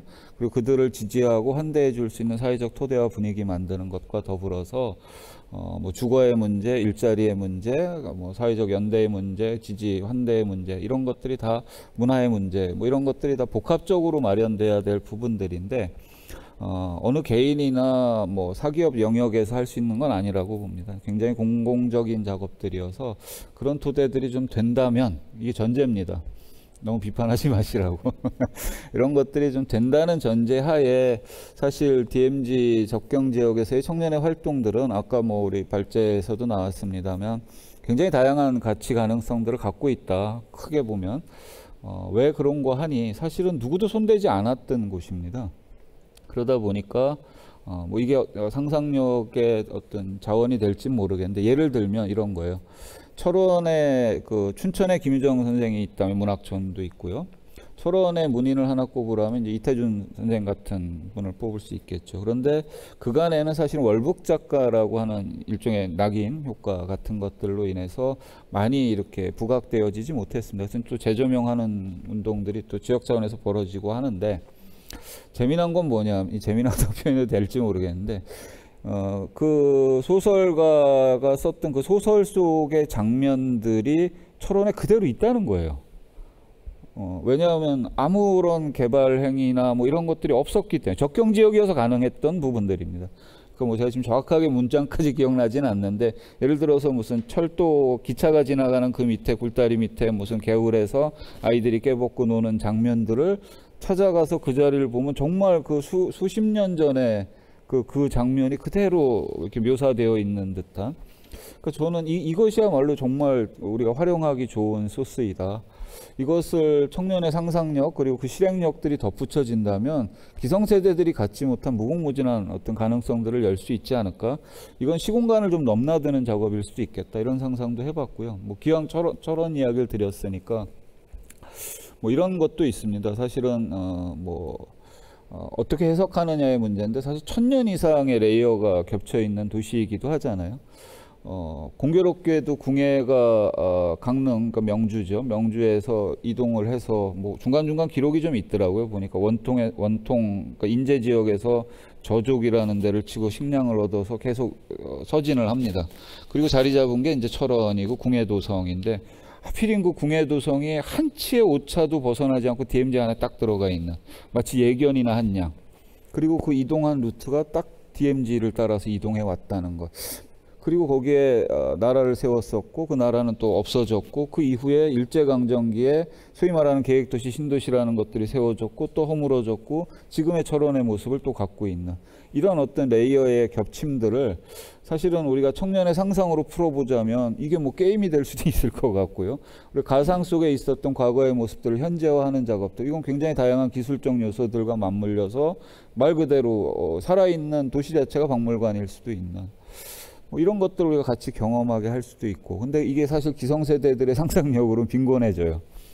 이런 거야말로 우리 청년 세대들이 굉장히 다양한 실험들과 여건들만 갖추어진다면 할 수 있는 일들이지 않을까. 그리고 이들이 이런 일들을 하기 위해서 조금 더 인문적 활동들을 해야 될 것이고 그것을 위해서 선배 세대들을 만나게 될 것이고 또 그 지역에 대한 이해를 전제로 하는 활동들을 만들어가기 위해서 지역에 계신 분들을 만나고 지역 사람들이 이 청년들과 함께 여러 가지 뭐 프로젝트가 됐든 비즈니스가 됐든 결합해냄으로 인해서 또 다른 어떤 경제 영역들이 만들어지는 뭐 이런 여러 가지 선순환 구조들이 가능할 것 같아요. 그래서 감히 제가 네 강원도에 남아 계십시오. 권유드리고 싶습니다. 네. 뭐 기성세대가 빈곤한 상상력이라고 말씀하셨지만 굉장히 많은 아이디어를 막 주고 계셔서 그냥 그대로 상품화할 수 있겠다는 생각도 제 생각이 좀 들기도 합니다.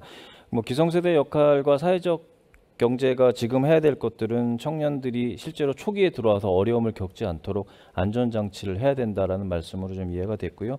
그 뒤에 지금 그 DMZ 접경 지역이기 때문에 오히려 개발이 안 돼서 아이러니컬하게 역사와 시간을 그대로 담고 있고 그것들을 청년들의 상상력이 이제 들어가서 굉장히 아름답게 요리를 하게 되면 좋은 컨텐츠와 상품이 나올 수 있을 거라고 이제 말씀을 해주셨습니다. 네, 김 보좌관님 이제 보좌관역 전에 이제 사회적 경제 쪽에서 굉장히 오랫동안 활성화하신 걸로 알고 있는데요.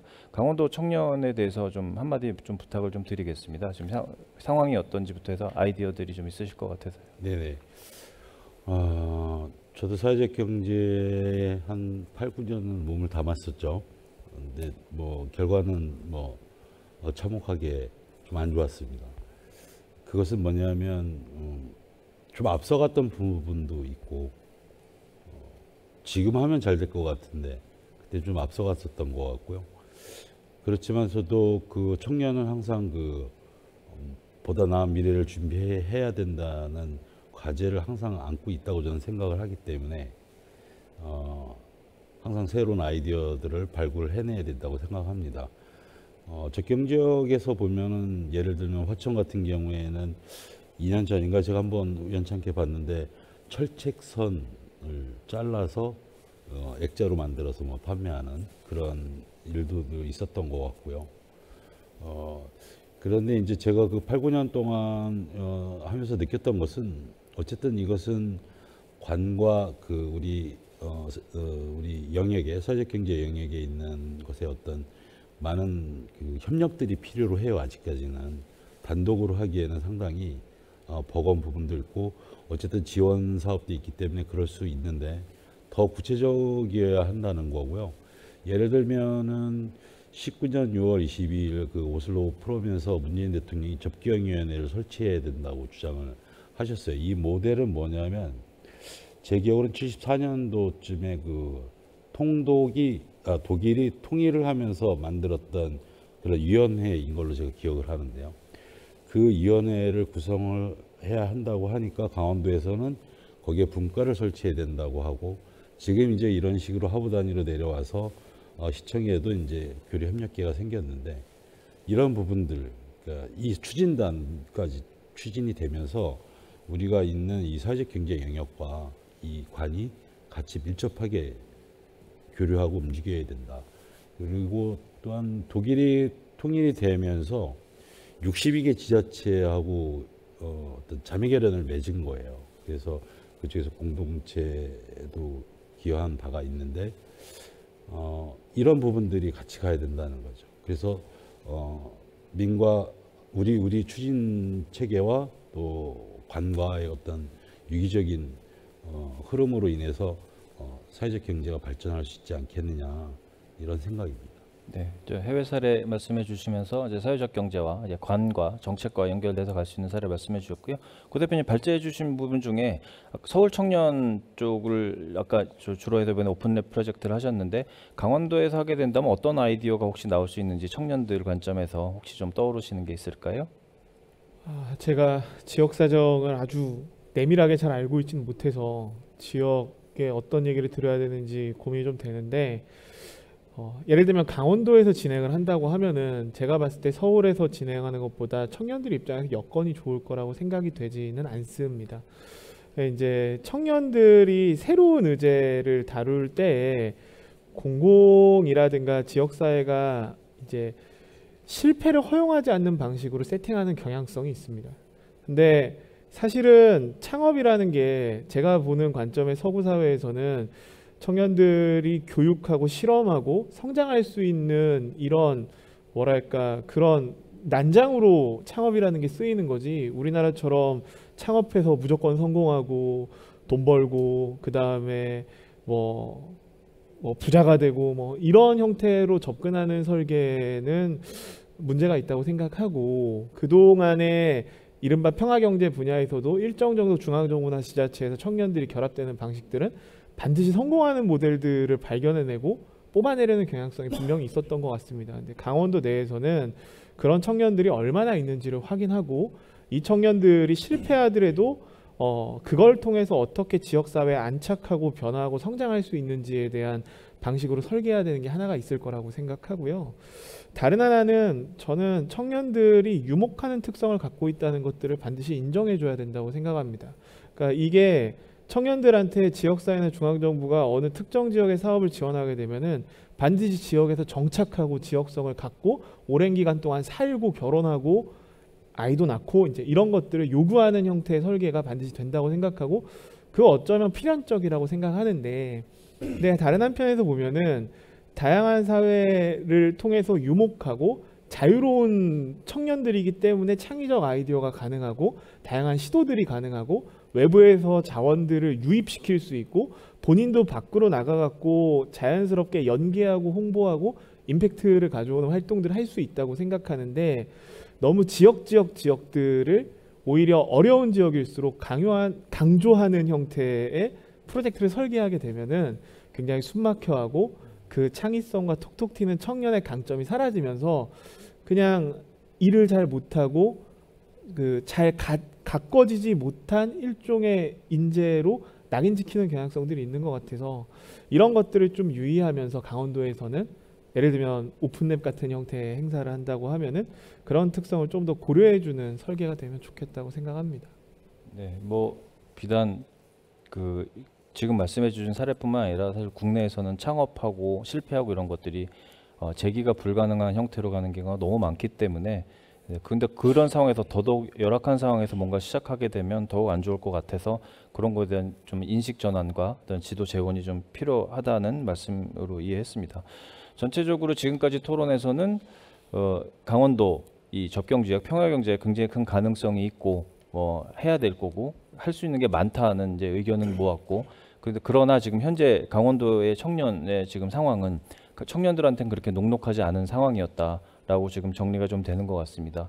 그래서 그러면 청년들이 이 앞으로 가능성이 많은 강원도 접경지대의 평화 경제에 대해서 어떻게 할 수 있는지 육성 방안 쪽으로 조금 이제 이야기를 모아 보도록 하겠습니다. 네, 이 부분에 대해서는 이제 가장 청년에서 역시 고민을 많이 하시는 오석조 대표님께 다시 이 질문을 아까는 전반적으로 좀 강원도 청년의 현황에 대해서 좀 여쭤봤다면 평화 경제에 참여하는 어떤 청년을 위한 어떤 청년 주체 육성 방안에 대해서 조금 더 구체적으로 좀 답을 듣고 싶습니다. 네, 말씀 부탁드리겠습니다. 네, 요 주제에 대해서 좀 얘기를 좀 많이 정리해 왔었는데 앞서서 말씀하신 대표님들 얘기 들으면서 공감이 많이 돼가지고 그거에 대한 내용을 조금 섞어서 좀 얘기하면 좋지 않을까 싶어서 일단 공감이 너무 됐다는 얘기를 그리고 청년들이 고민하고 있는 부분을 잘 짚어주셔서 감사하다는 말 먼저 드리고 얘기를 진행해 보면 일단 강원도에서 이 말씀하셨던 모든 그런 이런 가능성들과 기회들을 포착하고 그걸 계속 이어나가면서 더 디벨롭 시킬 수 있는 청년 주체들이 좀 필요하다고 보고요.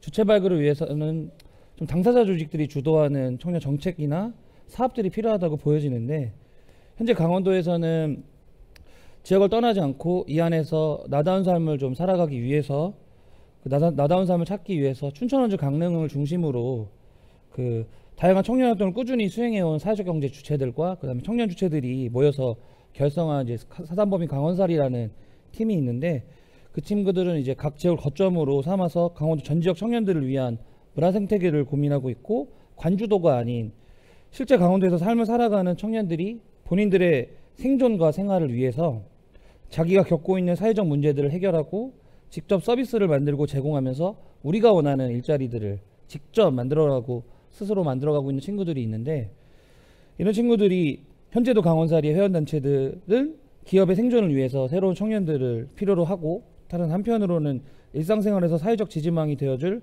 청년들과 새로운 관계 맺기를 꾸준히 시도하고 있는 이런 주체들이 있어서 이런 주체들이 강원도에서 생존하고 생활하는 청년들의 공동의 목표를 가지기 위해서 이렇게 노력을 하고 있는데 사실 이런 강원살이 외에도 사실은 드러나지 않지만 각 지역을 거점으로 활동하는 청년 주체들 그다음에 사회적 경제 안에서의 그런 주체들이 많기 때문에 이런 주체들이 좀 활동할 수 있는 인프라들이 좀 만들어져야 된다는 생각을 하는데 그리고 이런 친구들은 지역에서 실제로 이제 난 살아야겠다 그리고 지역에서 뭐 이 지역을 떠나지 않고 여기에 베이스 삼아서 활동하고 싶어하는 친구들이 많은데 이런 친구들이 앞으로 이제 살아야겠다는 마음을 먹었을 때 꾸준히 살아갈 수 있는 살아가고 그런 일자리들이 이제 필요한데 이런 일자리들이 사실 이런 평화경제 영역 안에서 이런 무궁무진한 기회들이 많이 만들어질 거라 생각하고 이걸 기점으로 인프라들을 좀 늘려나가게 하는 게 어떨까? 그래서 이런 주체들과 이 영역이 연결될 수 있는 것들, 이 연결의 지지망들을 이 사회적 경제 안에서 만들어면 충분히 살아갈 수 있을 거라 보고 아까 말씀해 주셨던 지역을 경계 삼아 지역을 왔다 갔다 할 수 있는 것, 지역에 들어오고 나가는 것들이 되게 자유로워져야 청년들이 들어오는 것들이 더 쉬워질 거라 판단하는데 사실 아까 말씀하신 굉장히 공감했던 컸던 것들이 청년들이 이 지역에 딱 들어오려고 하면 지역의 주소지를 무조건 옮겨야 되는 것들 그 다음에 이제 그 지역의 주소지를 옮겼다고 해서 지역 사람들이 사실 이 친구들을 우리 지역 사람으로 이렇게 받아들여준다 이런 감수성들은 되게 낮거든요. 그랬을 때는 오히려 청년들 스스로가 자기네들끼리 모여가지고 연대 조직들이나 이런 커뮤니티를 만들어가는 게 큰데 사실 그런 것들에 대한 지지망들을 이 사회적 영역 내에서 이 주체들이나 많은 선배들이 그런 지지망들을 만들어줄 수 있으면 청년들이 들어오고 나가는 거에 굉장히 좀 수월해지지 않을까? 그리고 앞서 선행돼야 될 것들은 무조건 주소지를 옮겨야 되고 이런 것보다는 들어오고 나가는 것들을 굉장히 이런 진입장벽을 낮춰주게 한다는 거 것들을 해주면 굉장히 좋지 않을까 싶고, 그 춘천이나 이제 강원도에서는 교통망이 발달되면서 청년들이 많이 빠져나간다라고 이런 이제 문제의식들을 많이 얘기해 주시는데, 저는 사실 그런 것도 사실 어떻게 보면 기회라고 생각하는 것 중에 하나가, 얼마 전에 이제 고성에서 요즘 되게 지역별 이슈 중에 하나였던 한 달 살기 프로젝트들이 많았는데, 고성에서 했던 한 달 살기 프로젝트가 굉장히 많은, 그러니까 강원도 청년들한테는 관심 없었지만 수도권을 중심으로 한 서울 경기 지역에 있는 청년들한테 굉장히 많은 곽광을 받았었는데, 그런 것들을 보면 이 강원도라고 하는 땅들이 다른 지역에 있는 청년들이 봤을 때는 굉장히 매력적인 공간으로서 인식될 수 있는 여건들이 굉장히 많은데, 그런 지역에서 주는 이런 한계 때문에 못 들어온다 보면은, 아까 이제 말씀드린 교통망이 발달됐다는 거는 들어오기 되게 편해졌다는 거거든요. 그리고 나가기도 편했다는 거. 그래서 수도권과 우리가 이렇게 인접해 있는 이런 편리한 교통망들을 활용을 해서 많은 청년들이 들어오고 나가는 걸 편안하게 했을 때, 그런 심리적 장벽을 낮추면 굉장히 이 강원도 땅이 청년들한테 되게 큰 매력적으로 다가오지 않을까라는 생각을 하고 있습니다. 경계에, 그러니까 여기 원래부터 살았던 청년이 아닌, 사실 이제 대한민국 모든 청년들이 이제 강원도의 매력을 갖고 와서 여기서 살면서 이제 이어가는 그런 형태를 말씀해 주셨고, 그러면서 내부에서 이제 커뮤니티를 구성을 하고 해서 누군가 새로 들어왔을 때 환영해주고, 그래서 한 지지망이 좀 갖춰지면 많은 청년들이 외부에서 오지 않을까라고 이제 제안을 해주셨고요. 그리고 그 청년들을 중심으로 해서 당사자들이 자기들이 직접 정책도 제안하고 사업도 제안하고 실현해가는 과정들이 이제 그런 필요하고, 그걸 지원해 줄 수 있는 사실 사회적 경제의 어떤 지원이 필요하다라고 말씀을 좀 해주셨고요. 요 같은 질문을 권 대표님께도 좀 드리고 싶습니다. 아까 잠깐 말씀 이미 해주셨는데요. 거기서 첨언해 주실 부분 조금 더 부탁드리겠습니다. 저는 기왕에 구체적으로 우리가 지역에서의 청년의 터잡음에 좀 도움이 될 수 있는 거 좀 구체적 두 가지를 좀 제안드리고 싶은데요. 하나는 그 경험 제공 부분들이 좀 많았으면 좋겠다는 생각이 듭니다. 그러니까 스스로 할 수 있는 경험들도 있겠고요. 아까 이제 우리 김산 부장님이 말씀 주셔갖고 이제 저도 잊고 있었던 게 이제 환기가 된 건데, 아마 그때가 아마 이 금강산 교류 끊기기 바로 직전에 민간으로 들어갔던 마지막으로 기억을 합니다. 저는 이제 운이 좋게도 제 차를 몰고 연탄을 한 5만 장이었던 걸 기억이 나는데 가지고 북강원도에 들어가서 이제 북한 주민들과 이제 연탄을 나눔을 하고 돌아오는 그런 과정이었는데, 사실 그 프로젝트 자체는 뭐 남북 교류 사업일 수도 있고 뭐 여러 가지 다른 의미를 붙일 수는 있는데, 거기에 참여했던 저에게는 다른 경험인 거예요. 그러니까 그 북강원도에서 살고 있는 북한 주민들의 삶의 모습이 아까 이제 저 역시도 방공교육을 받고 자랐고 여러 가지 사회 현상들을 보고 자란 저한테도 어떤 선입관 내지는 고착된 이미지들이 있었을 텐데, 이것들이 뭐 깨어진 것도 있고 더 고착화되는 부분들 있고 다양한 것들이 이제 저한테 들어오는 경험으로 인해서 상상이 가능한 거. 이게 남북이 이렇게 먼 게 아니구나. 그럼 내가 할 수 있는 바운더리 내에서의 어떤 활동 같은 것도 고민할 수 있네. 이게 사실 경험에서 오는 부분들이라고 보는데, 사실은 이 접경 지역 혹은 남북 관계에 있어서의 경험치들은 개인이 가져가기가 너무 어려운 경험들입니다. 그래서 이런 경험들을 우리 청년들에게 얼마나 다양한 많은 기회들을 줄 수 있느냐. 그게 뭐 단순한 남북 교류도 좋고요. 어떤 경험도 좋습니다. 그 경험을 토대로 자기 것화할 수 있는 능력의 최대치를 발휘할 건 청년이기 때문에, 저는 이런 어떤 개개인별로 하기 어려운 그 경험치들을 우리가 좀 사회적 경제 영역 내지는 공공의 영역에서 좀 제공하거나, 우리 저 의원실에서 좀 많이 도와주시면 이런 것들이야말로 정말 우리 사회 자산이 되지 않을까, 지역 자산이, 이런 생각이 들었고요. 두 번째는 가능성이 많은 만큼 리스크가 큰 것도 사실입니다. 접경 지역과 청년의 활동이라고 하는 면에서 대부분의 뭐 제가 사회적 경제를 막 비판하는 입장은 아닌데 우호적인 사람이긴 한데 좀 내몰리는 경향도 없지 않아 있는 것 같아요. 예를 들자면 뭔가 아이템이 반짝 떠오르고 하겠다는 의지가 충만해서 사회적 경제 영역에 지원 신청도 하고 해서 뭐 지원금도 받고 해서 하게 되면 바로 창업을 해야 됩니다. 그것도 개인 사업자도 아니고 법인 사업자로 바로 창업을 해야 되는 상황이죠. 물론 그 과정에 컨설팅 지원도 받고 여러 가지 멘토링도 하고 간접 지원의 형태들로 도움을 받긴 합니다만 결국은 창업으로 가는 방식들이에요. 제가 항상 청년들하고 이야기할 때 뭐 이런 이야기 합니다.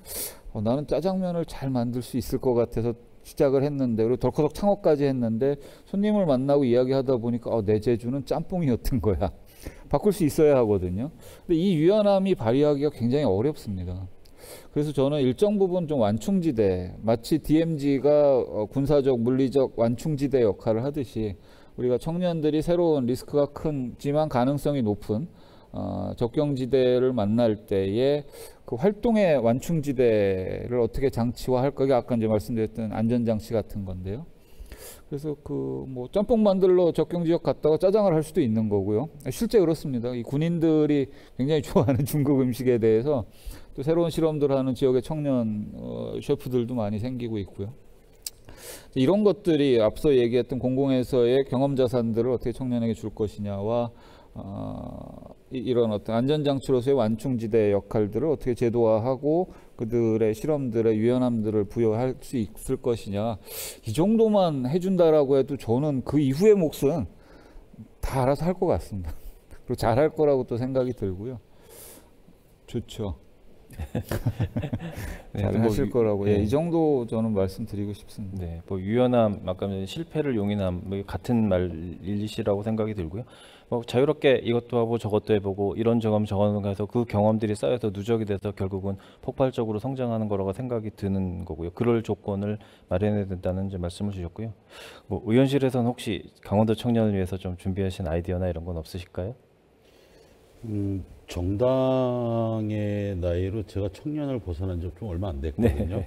좀 고민을 많이 해보겠습니다. 네, 알겠습니다. 근데 가장 그 고민을 많이 해야 됩니다. 왜 그러냐면 저도 이제 5자가 넘어갔는데 중요한 것은 이 청년분들을 상당히 존중해야 돼요. 귀하게 여겨야 되고, 물론 어르신들은 잘 복양을 해야 되지만 사실 무게가 무겁잖아요. 지금 인구가 줄면서 청년들은 그 연금이나 사회보험에 관련된 부담이 너무 큰 거예요, 우리 청년들이.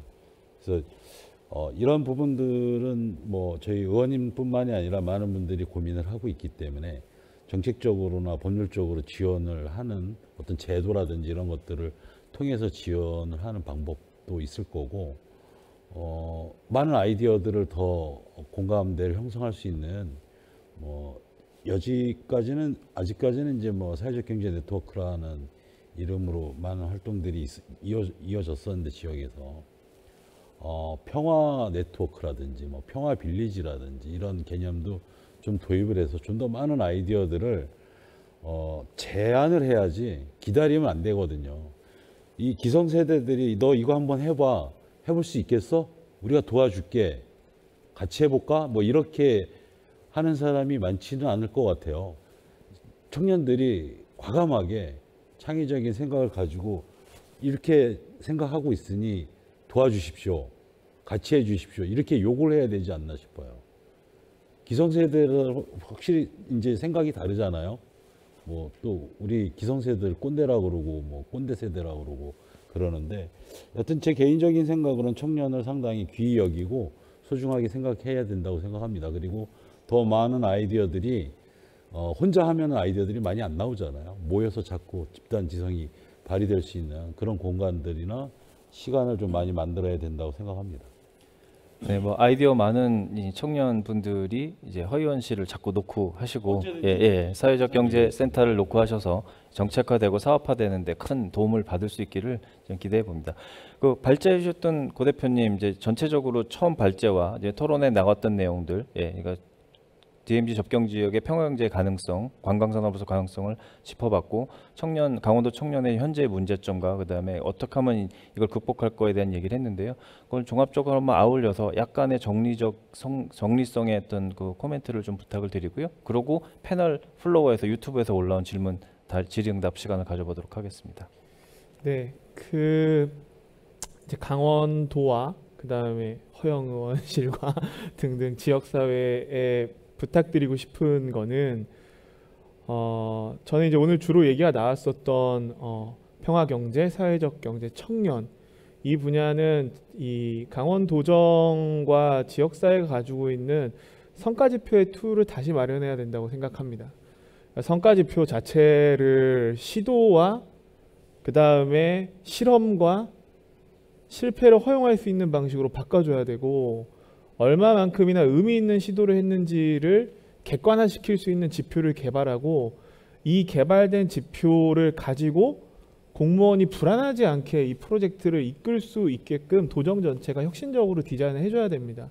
사실은 우리가 전반적인 과업 진행을 할 때 개발 공무원들에 대한 문제 제기를 굉장히 많이 하지만 현재 구조 내에서의 성과 지표와 과업 목표를 갖고 개발 공무원이 융통성을 발휘할 수 있는 구조는 사실 제가 봤을 때 별로 없습니다. 제가 비근한 예를 들어드리면 저희 일본 지사가 이 강원도 같이 이게 지역 소멸 지역에 있습니다. 4개 군을 통합했는데 인구가 10,000명 정도밖에 안 되는 곳입니다. 저희가 이 지역에 들어가서 외국인 대표였었고 그때 자본금을 한 9천만 원 정도짜리 여행사를 이제 설립하게 됐었는데 이 지역에서 지역 소멸 문제를 해결하는 도전을 하는 청년한테는 제가 외국인임에도 불구하고 무담보, 무신용으로 1억 정도의 돈을 5년 거치 5년 상환에 무이자로 빌려주는 제도를 제가 있는 데가 진세키 고원이라는 곳인데 진세키 챌린지 기금이라는 제도를 운영하고 있었습니다. 거기 단서 조항이 너무 괜찮았던 게 안 갚아도 된다였습니다. 물론 거기 계신 분들도 여러 가지 이제 여러 일이 있는데 무조건 다 좋고 이렇지는 않은데 제가 보는 관점에서 일본 사회를 제가 겪어보니까 열악하고 소멸되는 지역일수록 규제와 제재가 훨씬 완화돼 있고 그 다음에 실험을 중히 여기고 실패를 허용하는 형태로 세팅이 되어 있는 경향성이 있는데 우리 사회는 어렵고 열악한 곳일수록 오히려 규제가 복잡하고 실험과 시도가 될 수 없게끔 설정되어 있는 경향성이 있는 것 같습니다. 그런 측면에서 보면은 평화경제, 사회적 경제 청년들이 이제 주도하고 시도하는 분야가 새로운 분야들이고 그다음 이것들이 의미 있는 분야들이기 때문에 저는 지역사회와 국회에서 포괄적으로 논의하면은 지역사회형 새로운 형태의 지표들을 개발할 수 있을 거라고 생각하고 이것들이 공공과 민간에서 어떻게 하면은 준수하고 어떻게 하면은 따를 수 있는지에 대해서 논의하고 적용할 필요가 있다고 생각합니다. 예. 네, 굉장히 중요한 말씀해 주신 것 같습니다. 사실 그 지원해 주려는 공공조직도 뭔가 하려고 그러면 근거가 있어야 되는데 성과 지표가 이제 어떻게 되냐 그거를 마련해 주지 않으면 지원해 주고 싶어도 못하기 때문에 그거부터 일단은 개선할 필요가 좀 있다는 말씀을 해주셨고요. 네, 그것들 반영이 빨리 좀 돼서 실패를 용인하는 지원이 될 수 있는 날이 빨리 왔으면 좋겠습니다. 네, 플로어에서 온 질문들 저 앞에 지금 오늘 오프라인 행사가 아닌 온라인 행사라 그게 없어 좀 질문 받은 것들 유튜브에서 올라온 것하고 먼저 좀 질문을 드리겠습니다. 오석조 대표님께 아까 이제 말씀드린 접경지역 청년을 쭉 말씀해 주셨는데요. 접경지대 청년 말고 그냥 마을 주민들도 할 수 있는 건 없을까 이렇게 질문을 주셨는데 답변 부탁드리겠습니다. 마을 주민들이 참여할 수 있는 방안은 사실 잘 모르겠는데 지금 강원도에 있는 청년들이 사업을 하는 걸 보면 일단 기본적으로는 춘천, 원주, 강릉을 중심으로 하는데 그거 외에 또 곳곳에 숨어있는 청년 주체들이 많은데 그 친구들이 사실은 지금 접경 지역 안에서는 안 하지만 근처에서 접경 지역까지 사업의 영역을 확대해서 하고 있거든요. 근데 그 친구들이 굉장히 많이 애로사항을 겪는 것들은 뭐냐면 아까 얘기 되게 많이 나왔던 것처럼 사실 실제로 그 지역에 살고 계신 분들이 그 친구들 되게 적대하셔야 한다 아니면 되게 받아들여지지 좀 약간 이타적인 말이 이상하다. 배타적으로 본다라고 보고 있는 것들이 크고 실제로 그 친구들이 많이 고민을 하는 것들은 그럼 아예 그 지역에 들어갈까 말까 그 지역에 들어가서 아예 살면서 아예 좀 그런 스킨십을 통해서 우리의 사업들이나 이런 것들에 대한 진정성을 알릴까 이런 거를 고민을 굉장히 많이 하는데 실제로 거기에 들어갔다가 다 튕겨져 나온 친구들이 굉장히 많이 목격되면서 그런 시도들이 많이 점점 줄어들고 있는 상황을 보면 사실은 그래서 저희는 어떤 얘기를 많이 하냐면 사실 아까 이제 마을 주민들과 함께 할 수 있는 공동 프로젝트라고 얘기를 많이 했지만 아예 사업의 성과를 보여주고 갖고 들어가자라고 하는 친구들이 더 많이 요즘 나오고 있어서 아예 이런 성과들을 통해서 아예 주민들한테 이런 것들을 좀 선제시하시는 거죠. 이렇게 될 수 있을 것 같다. 우리 같이 노력해보자라고 하는 것들을 더 많이 요즘 하고 있어서 좀 주민들과 함께 해서 프로젝트도 되게 중요하지만 실제로 그 친구들이 끊임없이 시도해보고 도전하고 실패하고 다시 도전할 수 있는 인프라들을 통해서 오히려 주민들 다시 만나야 되는 걸로 가는 게 낫지 않을까라는 생각을 하고 있습니다.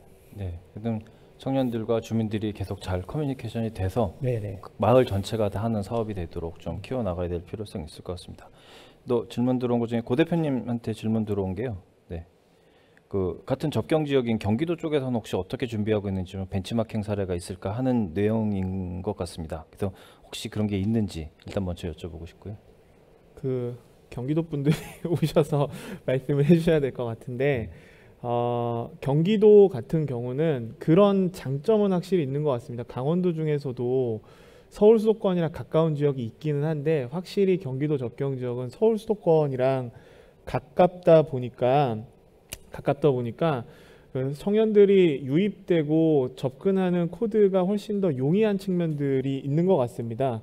그래서 이제 그런 것들에서 보면은 아까 오 대표님이 말씀하신 것처럼 접경 지역 내에서도 한 달씩 살아본다라든가 접경 지역 내에서 실험하고 여건이 있는 것들을 조성하고 움직이는 것들은 훨씬 많이 있는 것 같고, 최근에 제가 재미있게 봤었던 게 맛조이 코리아라는 저희 같은 여행을 하는 사회적 기업인데 연천에서 주로 활동을 하는 조직입니다.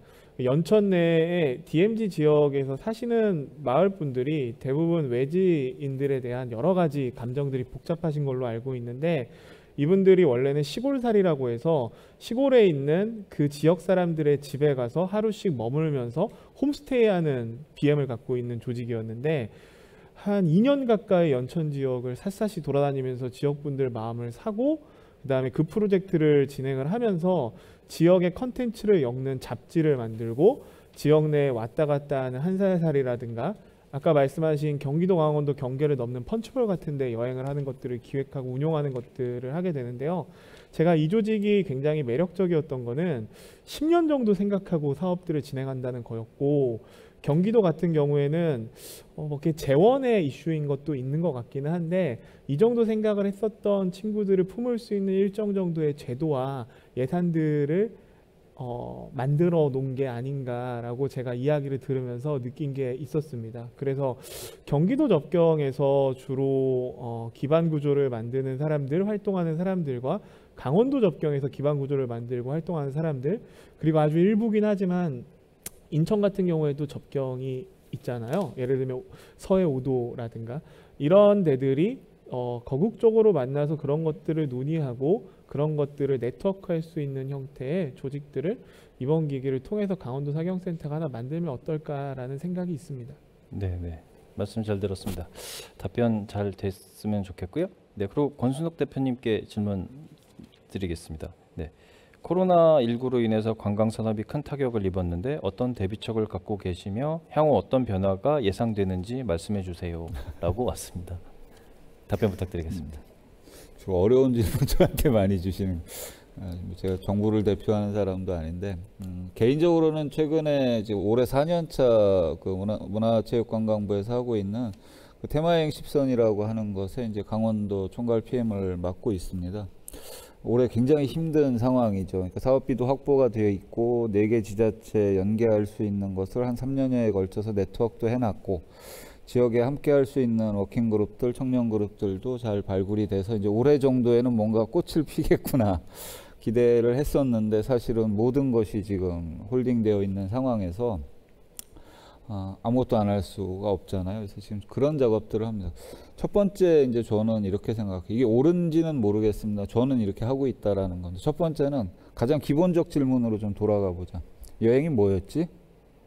우리가 그냥 관성적으로 여행 관광이라고 했을 때 그냥 단순하게 시장이 바뀌었어. 뭐 예를 들면 단체 관광 시장에서 FIT 개별 관광객 시장으로 전환됐어. 뭐 다 아는 내용인데. 그래서 그러면 뭐가 바뀌는 건데, 그 시장이 바뀌었다는 건 도대체 어떤 여행의 현장에서는 어떤 걸로 대응해야 되는가?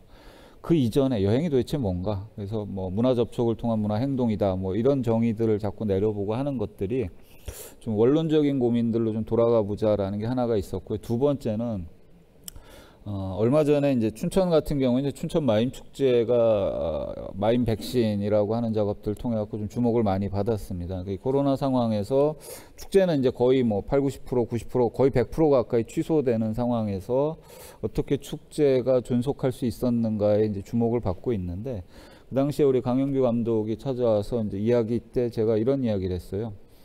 최소 기준은 있잖아요. 뭐 1단계다, 2단계다라고 했을 때 모일 수 있는 최소 기준에 한 번에 축제에서 많이 모이는 게 아니라 다양한 것들을 가지고 우리 지역을 재발견하는 과정으로 설계해보자. 그래서 하나하나가 지역을 이야기하는 씬이 되게 만들어보자. 그래서 한 100개의 씬을 만들면 우리가 무슨 의학을 모르니까 백신을 만들 수는 없지만, 의약품으로서의 백신은 안 되지만 어떤 문화 백신 같은 거 할 수 있지 않을까? 같은 선상에서 지금 여행 백신 만드는 작업들을 하고 있습니다. 그러니까 지역에서 활동하고 있는 우리 청년들의 모습들이라든가 또는 그들의 시선으로 바라본 지역 여행이라고 하는 거를, 씬이라는 거는 스톱모션이긴 하지만 그 씬이 작동하기 위한 배경들이 있잖아요. 음식이 있을 수도 있고 사람이 있을 수도 있고, 그래서 그런 씬을 100가지의 씬들을 찾아내는 작업들. 그래서 당장은 소수의 인원이 하나하나의 씬을 만나는 작업들이지만 나중에 이 상황들이 좀 해결되고 났을 때는 씬과 씬들이 연결되어지는 또 다른 어떤 여행의 플랫폼 같은 것들 만들기 위해서 강원 여행 백신 작업을 지금 하고 있는데, 뭐 저는 이런 작업들 할 때 제 개인적으로 막 혼자 하는 게 아니라 이런 기획을 하고 지역의 로컬, 요즘 말하는 로컬 크리에이터라고 하는 지역 청년들과 같이 일을 하고 있습니다. 그래서 4개 지역의 청년들과 작업을 하고 있는데, 저는 코로나 때문에 대응 차원에서 시작했는데 이게 대안이 될 수 있겠네라는 생각을 최근에 하고 있어요. 그래서 사실은 우리가 코로나 상황과 상관없이도 우리가 대한여행 아까 말씀 주셨던 방식으로서 한번 진지하게 고민할 필요가 있고, 또 당장은 이 코로나 상황들을 좀 타개해가고 비켜갈 수 있는 또 대안이기도 하다, 뭐 이런 생각도 하고 있습니다. 뭐 새로운 백신을 개발하고 계시겠다는 소식을 들었네요. 저희가 이게 만약에 진짜 의학 백신이었으면 막 주가가 올라가고 이럴 텐데 그런 건 아니고요. 네, 우리가 할 수 있는 한에서의 100가지 씬을 만드는 백신, 이렇게 말씀드릴 수 있을 것 같습니다. 네, 말씀 감사합니다. 고 대표님께 유튜브 질문이 또 올라오는데, 그 지표 계산에 대해서는 공감하는 부분이 많습니다. 지표에 반영될 수 있는 활동을 이제 시작할 단계인 것 같습니다. 관행적인 방식, 용역사 외주, 좀 더 구체적으로 지자체나 중간 조직들이 할 수 있는 활동이 무엇이 있을까요? 어떤 지원이나 정책이 필요할까요? 이 답변 좀 부탁드리겠습니다. 네, 구체적으로 물어보셨으니까 저도 구체적으로 말씀드리자면, 저는 지표 개발을 용역사한테 용역 대행하는 방식으로 개발하는 건 개인적으로 반대합니다. 제가 생각하는 그래도 상대적으로 괜찮은 지표 개발 방식이라는 거는 의지가 있는 사람들끼리 모여갖고 본인들이 생각하는 이상적인 그 형태의 모델이 어떤지에 대해 청사진을 5만 가지 상상으로 상상하게 하고 그 상상들을 합의하는 과정들을 우선 만들어야 된다고 생각합니다. 그리고 이 상상했던 방식들을 백캐스팅 같은 형태의 기법을 도입해서 우리가 생각하는 이상적 형태의 모델들이 이거라고 했었을 때 역으로 이걸 위해서 행정이 마련해야 되는 지표가 어떤지에 대해서 역으로 추산하고, 이것들을 시나리오 형태의 워크숍들을 반복적으로 의지 있는 주체들이 해줘야 된다고 생각합니다. 특정 용역사가 용역지표를 개발하는 것들을 1년 동안 이렇게 하는 게 아니라, 예를 들면 블루프린트 관련되어 있는 것들을 합의하는 과정이 전기에 있고, 그 다음에 이 합의한 것들을 관련돼서 의지 있는 주체들이 끊임없는 시나리오들을 만들면서 논의를 통해서 지표들을 역으로 추산해서 개발할 필요가 있다고 생각하고요. 장기적으로는 그 바르셀로나가 관광위원회 운영하는 방식인데, 바르셀로나는 이제 선거를 할 때 관광위원회 위원들을 직선제로 같이 뽑습니다. 그 다음에 관광 정책들을 20%씩 포션을 둬서 뽑게 되는데, 전문가 집단, 시민, 그다음에 공공 관료 등등을 포션을 두고, 이 사람들이 관광이 일상생활과 정주요건과 밀접한 연계가 있다라는 전제하에 관광정책 전체를 같이 논의를 통해서 결정하고 행정이 전반적으로 서비스를 하는 방식입니다. 예컨대 우리나라로 따지면은 주민참여 예산제가 특정 시기가 아니라 1년 내내 사이클이 돌아간다는 구조로 이해하시면 될 것 같습니다. 저는 청년이나 사회적 경제나 평화경제 같은 분야들은 지역민이 이런 형태로 주도할 수 있는 것들을 실험적으로라도 선제적으로라도 운영해 볼 필요가 있다고 생각하고, 저는 어쨌든 의지가 있는 사람들이 주도하여서 반복적 형태의 워크숍을 하는 방식으로 지표를 개발해야 된다고 생각합니다. 네, 좀 발제 정리하신 부분을 질의응답을 좀 들으시고 구체적인 방안을 빨리 좀 마련해서 내년에 당장 시행할 수 있으면 합니다. 근데 이제 이야기를 마무리할 시간이 다가왔는데요. 여기 보니까 사회적 경제로 걷는 평화의 길은 네모, 네모에 한 마디씩 넣어주시고 끝내주시면 될 정리 발언을 이걸로 마무리하려고 하는데요. 어떤 분부터 해주실 수 있으실까요? 사회적 경제로 걷는 평화의 길은 네모다. 네, 오 대표님 아이디어 떨어지셨어요? 안 떠올랐습니다. 네, 그럼 고 대표님부터 해주시겠습니까? 사회적 경제로 예, 사회적 경제로 걷는 평화의 길은 땡땡땡이다. 뭐 세 글자 아니어도 상관없습니다. 네모다. 제가 보기보다 나이가 젊습니다. 예, 저도 청년이기 때문에 저는 어쨌든 제가 청년으로서 그 네모는 생존을 위해서 반드시 필요한 일이라고 생각합니다. 네. 저는 미래 세대한테 가지고 있는 성장 동력 내지는 뭐 어떤 미래를 위한 가슴 뛰는 일들은 그게 거의 유일무이한 길이 아닌가라고 이해하고 있어서 저는 생존이라고 네, 생각합니다. 생존으로 정리해 예, 예. 주셨습니다. 네, 저는 보좌관님. 뭐 희망이라고 표현하겠습니다. 네, 그럼 사회적 예. 경제로 걷는 평화의 길은 희망이다. 희망이다. 네, 왜이시죠? 그 희망을 가져야죠. 네. 그것이 곧 희망이지만 실현될 수 있는 희망으로 갈 수 있게끔 해야 될 것 같고요.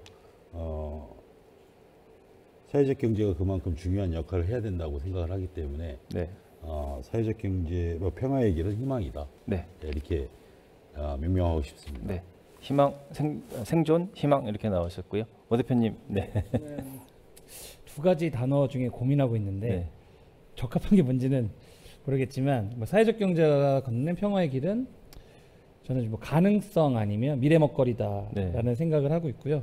제 거 조금 더 정리해 보면 그 커뮤니티 통해서 지역에 대한 애정이 생긴 강원도 청년 주체들이 이런 시나리오 컨텐츠에 대한 것들에 대해서 가능성들을 평화경제 영역에서 분명히 발견할 수 있을 거라 판단을 하고요.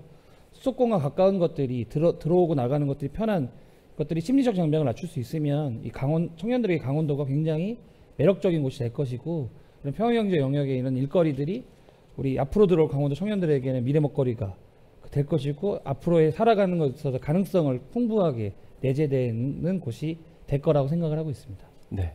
두 가지를 말씀해 주셨습니다. 권 대표님 말씀 부탁드리겠습니다. 현실 가능한 가까운 미래다. 현실에 가까운 가능한 미래다. 현실적으로 가능한 가까운 미래다. 네, 알겠습니다. 금방 올 네모가 거다. 너무 긴가요? 네, 아닙니다. 금방 올 거라고 말씀하신 네, 네. 거고요. 뭐 저도 지금 질문하면서 생각이 떨었는데 지금 저희 아이가 수시 시험을 보고 있는데 이거 비문이지만 사회적 경제로 평화교는 저희 아이의 미래다라고 생각이 좀 듭니다. 그래서 가까운 미래 빨리 실현돼서 저희 아이가 이제 시험 끝나고 오면 바로 여기서 뭘 할 수 있는 게 있으면 좋겠습니다. 네, 장시간 참여해 주셔서 감사드립니다. 그래서 다들 시청도 오래 분들 해주고 질문도 많이 올라왔는데요. 예, 유튜브에서 계속 보실 수 있으니까 보시고 추후에라도 센터에 계속 문의 주시면 패널 여러분께 또 개별적으로 연락해서 질문과 답변 이어갈 수 있도록 하겠습니다. 오늘 참석해 주신 모든 여러분 그리고 시청자 여러분께 감사드리고요. 오늘 2일차 3부 사회적 경제로 걷는 평화의 길은 이것으로 마치도록 하겠습니다. 잠시 후에 오후 2시부터 4부 안전한 내일 일자리로 주제로 다시 찾아뵙도록 하겠습니다. 다들 수고 많으셨습니다. 감사합니다. 네, 고맙습니다.